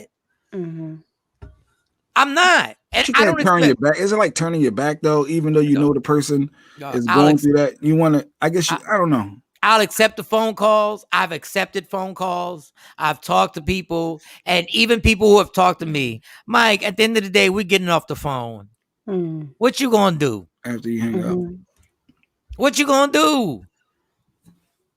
Like I'm just telling you, like, dog, it's just I shouldn't even say it's a cold world. It's just life. Everybody on these boxes right now is going through something on their own, knows that they have, and they know I can reach out, I can maybe lend a hand, but at the end of it, the journey has to be walked by your ass. Got that right. And when everybody's on Instagram saying like, just say no, dog, we're saying don't do drugs, but yet we sit around, especially comedians, we sit around, we've been in rooms with people who put their heads to the table and sniff them lines. forever. And for some reason, when this fitting started kicking and jumping in and out, all of a sudden it was like, whoa, the batches are bad. Slow down, fentanyl's in that one. But let's do these shots. Let's get this drinks popping instead. Let's knock off this threesome with these chicks we don't. Let's roll the dice on everything else. Like it's a whole mentality like of just over excess on everything. Has weed ever killed anyone? No, because I know that's a lot of comments say weed ain't never killed nobody. I don't know until you got crack in it and you smoking them turbos is laced with something. Yeah. But if you got a problem, get the help. Don't try and make nobody else feel guilty because they ain't help you. Here's the quote: "You can lead a horse to water, but you can't make him drink." Here we go, old cliche. Oh, good old cliche. I don't know. I know horses are like, why we got to be brought up in why this? we got to be brought into this? Like, what got to do with this? Because at the end of the day, if you led me to water, you were probably riding on my back again. But when I got to the water, and then all of a sudden you like drink, well, get off me. Right. You don't tell someone to get over it. You help them get through it, is what Dave said. Just like Kelly was saying, she's a support system. Call her anytime, anyone. So, but I understand what you're saying, Mike. I can't walk your journey to during sobriety. I know that you ain't walking every eight meetings with me. You ain't. If I'm gonna journal down if I'm gonna follow through what the sponsor says to follow through, the steps to say the steps. And dog, if I died of an alcohol overdose, I don't want anybody to feel guilty. That would probably be me. I would probably be the one that would struggle with that. So are you wrong as a family member if you turn if it's perceived as you're turning somebody need help? Obviously, they keep slipping and it ain't getting help, and the person look, I'm done, and then that person go down, continue their road, something's tragic happen, or they feel like you turned your back on them. Is that wrong of you though? Should you feel guilty? Like I did really turn my back. But you kept doing what you was doing. You did whatever you could. You do whatever you can. When we came to your house, you was like, "Oh, y'all could drink. Bring whatever you want to drink. Like you could drink." And for me personally, I didn't feel comfortable because I have family members who are walking the journey of sobriety, and even around them, like. I'll be like, like I just, it's something to me. I'm like, nah, I don't want to smell alcohol in my breath. I don't want him to, feel, and that's just me. So y'all don't eat ice. Y'all don't eat ice cream in front of diabetics. No, but you are different. Like I don't even want to drink around. I don't drink a lot, but my thing is, if somebody is obese around you, do you not eat the cheeseburger? No, I'm tearing it up, but. And I know I get it. I get where you're going. It's not. I get where you're going. The dude the person that's 500 pounds and you're grabbing a cheeseburger and rubbing it down. I feel like if I drink around, like I'm being like honest, I don't want you to feel like and my thought is like, well, I wonder is he feeling like he wants this and he can't have it. If it's just like I haven't known you long, but know enough about the story, and it's like I don't want to be in front of Mike with this, or it's been times I told people don't bring no drinks around him, and I made it.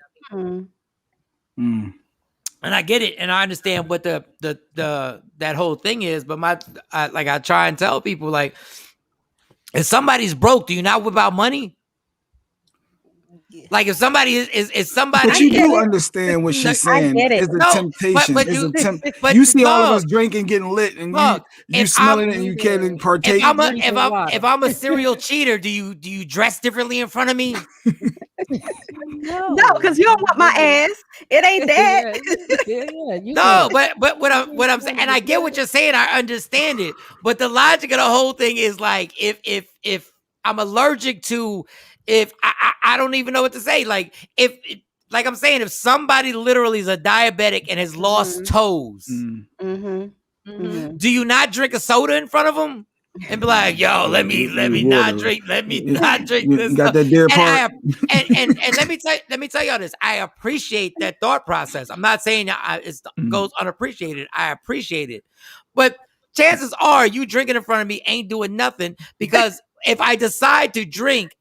I'm going to drink, and it's not going to be because y'all had a drink. Could it entice you or spin you down that spiraling down path? No, because I'm not going to be or feeling depressed that you can't to lead you to want to drink, or wanting to smell like it can add to it. Can it? Wait, could it not add to it? Can we say that? Because personally, I wouldn't even feel comfortable drinking around you, so it wouldn't even be tempted. Like, the switch to drink has already been switched off a day before it even happens. You mean switched on? Switched on. It's already clicked on the day before it happens. Like, and I hate to get too deep into this. A relapse happens way before the relapse happens. You've already justified it in your brain that, you know what, it's going down. I don't know when, but it's going down. Like, I've had it, but maybe not today because I don't know. I got a meeting to go to, and I don't feel like dealing with trying to throw 7,000 mints in my mouth and whatever. But I've already clicked on where I don't know when it's going to happen. I don't know.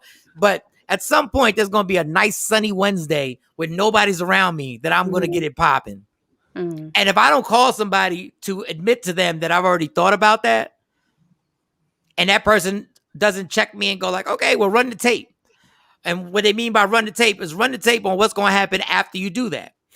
But run the entire tape because you're going to feel good Wednesday afternoon. You're going to feel great Wednesday afternoon. Wednesday afternoon is going to be the bomb because I'm not going to get blasted.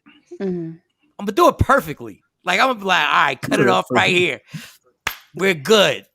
Day 2. Now we can do this 2 days from now. And we're going to rock just like that. But then spread it out to the next, to when you hit that airport and you decide I'm going all in. Because you're going to go all in eventually. I've been good. I've been handling it. I've been good. I handled it. I'm in control. Yeah, you're going to go, or you're going to justify, you know what? I'm going to leave everybody alone. And what I'm going to do is I'm going to get this hotel room and I'm not calling anybody. So now you're plotting. Now you're already plotting. So what I'm going to do, I'm going to make all my phone calls early. I'm going to make all the phone calls early. I'm going to make sure I get everything. I'm going to check on my mom. I'm going to check on the kids. This, and then bam, go all the way in that night and then wake up the next morning with the super hangover and super depressed now because you know you went all the way in. So now you in the cycle. So you're like, all right, well, we here again. Let's see how it goes. All right, I just took y'all through a long journey. No, all right. I mean, you shared a lot. Yeah. Jonesy, what up? Jonesy on the IG Live. What up? Hey, you shared a whole lot. I mean, and that's part of the sobriety and part of going through the addiction, and is the phases, is levels, and like you said, it's a progression. So you think that one time is good, but Kelly J agreed with you. She learned that being around people on her own, she wants people to be themselves around during her recovery. Just be yourself. Don't change who you are, even though she's going through what she's going through. So I understand that, but for me personally, like I said, I'm not bringing it around you. So that's just my personal contribution to that. I just can't. So and I'm gonna look at people and I'm gonna look at people sideways because you're very transparent about your journey. So I'm gonna look at people sideways if they order a drink and we sitting at the table. Yeah, I'm gonna keep looking at you. Like, really? Yeah. I would feel guilty if we were out somewhere, I had a drink, and then I find out the next day that you went home and had a drink. I would feel like shit. I would feel like just, because it ain't that serious. I don't have to have a drink that bad.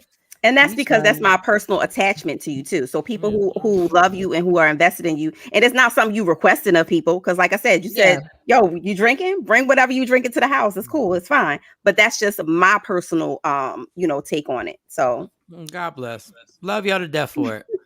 I really do. No, I really do. I just, I get it. Like, I understand. No, I ain't saying I ain't drinking when I go home, Mike.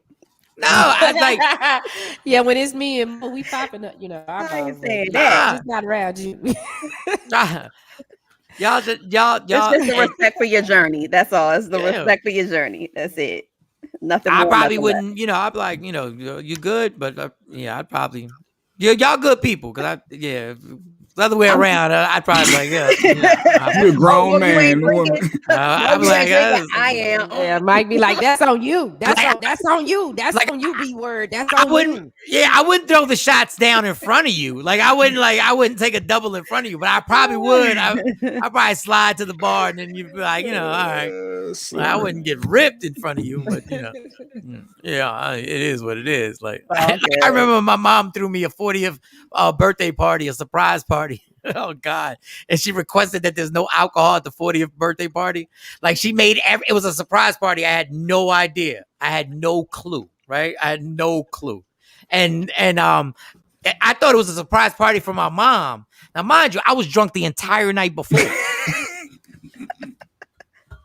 And I lost my cell phone on the way to go to my mom's party, and I'm looking for my cell phone. I'm like, God, this is crazy that I can't find my cell phone. Stacey's like, don't worry about the cell phone. I said, girl, I'm not leaving out my cell phone. You tripping. Like, my mom, it's her surprise party. And I remember going in my closet, and in my Timberland was a pint. And as I was looking, because you know you start getting desperate to find a cell phone. I looked, I said, oh, look at here. Like, I said, I got up.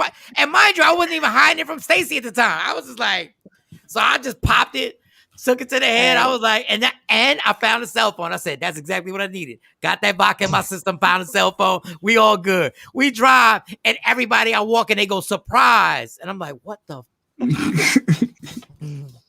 So I'm looking around, and my mom's like, yeah, we don't have any alcohol here. And I'm in my mind, I'm going like, why? And I was like, oh my God. So everybody was sober at my 40th birthday party, except for me. For you. And I was sitting there going like, this is horrible. Like, this is really a bad. And then when it started to wear off, I was like, can we wrap this up? Like, because I'm trying to get. Can we cut the cake? Can we cut the cake? But God bless. Anyway. Happy birthday. All right. Oh, we're a wrap. Damn. We are wrap. We out. Jesus. We did one story. We did one story. It's all right. You got two. You got two. You did. Yeah, we did two stories. We did two stories. All right, y'all. I'm about to take a nap. I got the comedy tonight, and Mo's gonna take that 6-hour trip to Buffalo for a passport for the D.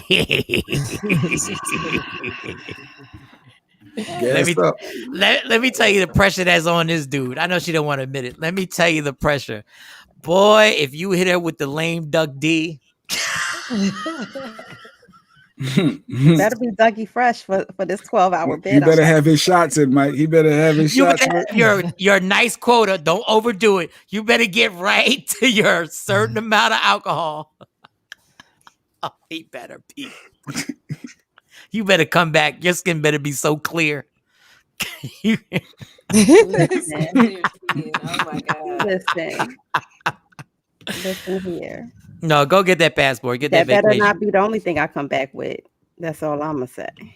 Oh, we come back with a ring. With a baby? Oh, whoa. Not no baby. She don't want another baby. Man, what? Crabs? Like, what are you talking about? That better not be the only thing I come back. You want a gift? She wants some jewelry. It's my birthday. Yeah. Oh, Kelly reminded what Vita said last Friday. Order that no, actually it was Leah Frazier. Yeah, that was Leah Frazier, the pink kitty. The pink kitty. Yeah, mine's called something else. But yeah, I already got that. The pink kitty. Wow. You heard about the pink? Well, I know we gotta go. I got therapy anyway. But yeah, you heard about the pink kitty though, Humbo. All right. Jay Black, I put you on to a few things. Did you go shopping yet? Easy, Easy. Hey. I put you Hold on, real quick, because we got to go. But Funny Man TV 402 said, can I ask y'all a question? Real quick, ask the question real quick, because I need to take a nap. I got to record this thing at 12 o'clock, and then we got a comedy show. So real quick, Funny Man TV 402. Can I ask you? Go ahead. Come on, make it quick. I'm gonna count it down because then we got. Well, while he's asking the question, I gotta tell y'all something, and everybody out there in DFW. So if you got a felon, you got you felon, and you're looking for a job this Friday at the Beckley Center Recreation Center, they're gonna have a job fair for you to help you with a whole bunch of stuff. So, and it's not just those, the typical jobs that they usually give for felons. They're gonna help you clean up some stuff, help you get a suit, a tie, so you can work with people that if you have a marketing background, they're going to help you get a marketing job. If you have a whatever kind of background. So they're really working hard on this. So Is there a number on here? I can't see. Background friendly job fair. I like the title, Shawn. It says background friendly job fair. For those people who never had a criminal background check ran and you were sweating bullets, this is the job fair for you out in Texas, because I've been there. I know that feeling when you need that friendly background check ran. Yeah, and they help you with your interview skills and help you answer the questions the way you need to have them. I didn't put this together. Another group put this together. I'm just sharing the information. Are you gonna post that on your IG? I am. Post it on your IG and then I'll repost it so they can get the information. And laugh, no private penis. I gotta use that. Oh goodness gracious, I don't know where that came from. Funny man, real quick, and then we're gonna wrap it up. Funny man TV 402 said, "I'm trying to do stand up. How was my first stand up ever? They laughed once. I did an open mic and they laughed once, and I decided that's what. And that day I realized that's what I'm doing for the rest of my life.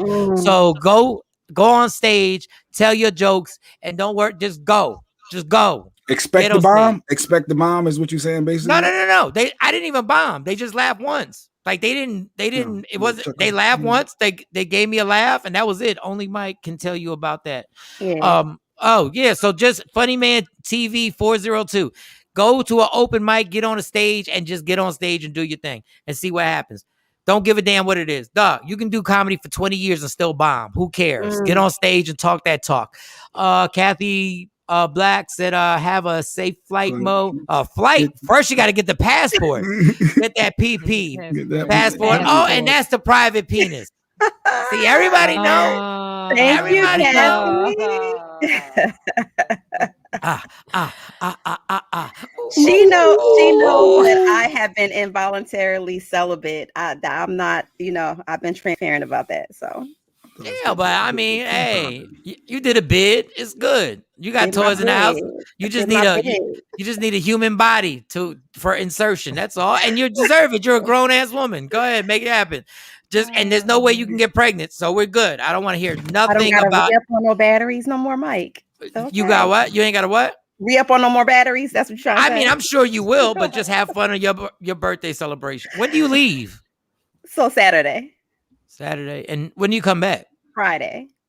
So you're gone that whole week? Oh, dang. Oh, dang. Girl, that's what I'm talking about. Wait, how you going to do the show if you ain't here? Hold on. How you going to do the show? I'm taking my stuff. I'm going to be here. No. Super producer J Black. No, you don't need to be here. No. If you leave from Saturday to Friday, he putting it in the butt. No, you do not need to get up in the morning and do this. When you got the man is taking you, I wish a man would say, Shawty, I am taking you for the week. I'll be like, y'all is on y'all own. Do not call me. Do not even include me in the group chat. I don't want to hear it. If you there from Saturday to Friday, on this involuntary thing, please. If you on vacation that long, he eating ass. You doing all types of that. You a nasty ass, Mo. If you there from Saturday to Friday. I don't want to hear nothing about what you never did. There's a lot I'm not going even down. send you the link. I'm not even sending you the link. Don't worry about it. I'll forward it. I'm gonna copy and paste that bad boy. No? Expectations, Mo. Stay back. So I'm doing this show, girl. You better One leave in, that all shit. in. Nope. One in, all in. I don't No. care what's going on. What you doing? No. And then when you come back, we're gonna do the top 5 sexual things Sexy Mo did. Number 5. She didn't do. Yeah. Eat ass. If she there from Saturday to Friday, ain't nothing they didn't do. They done R. Kelly, they everything. Not R. Kelly. Wait, They was done she did here it when all. Vita was talking about peeing? Was she here? Oh, what? No, It's she going wasn't here. down. Yeah, don't pee on me. Don't pee What? on me. What, Ain't gonna be no pee. Well, if y'all do that, just don't pee on his thing and then let him put it in you. Yeah, don't do that because you get an That infection. cause a whole bunch of problems. That's screaming yeast infection all over it. I'm good. Girl, if you stay with me that long, I'm peeing on you in the pool. Like, Not in the pool. Not in the pool. Why does she need a All link right, when she's getting the Jay gotta sausage? go to therapy. Why does she need a link when she's getting Damn it, Action got Action. jokes. Damn you, Action got Action. jokes. Oh my God. Let me tell you, there's some craziness going on now. Okay, enjoy you. Go get that pad. I would drive 6 hours too if I could stay on vacation with somebody for that long. All right, y'all. Love me for who I am, not who I pee on. in the world? There's only one thing in life that's guaranteed. If I'm on vacation with you from Saturday to Friday, I'm putting it in the butt. Listen, it goes down tonight. The Addison Improv. Get your tickets. 972-404-8501 or tap the link in my bio. It's on the top of my link tree. We gonna see y'all tonight at the Addison, and then I'll check out. We'll all check out tomorrow morning. All right, y'all, we're gone. Takeover Legends. Yeah, y'all. Michael, Shawn, and the Takeover Legends, where the truth hurts, but also makes you laugh. Baby,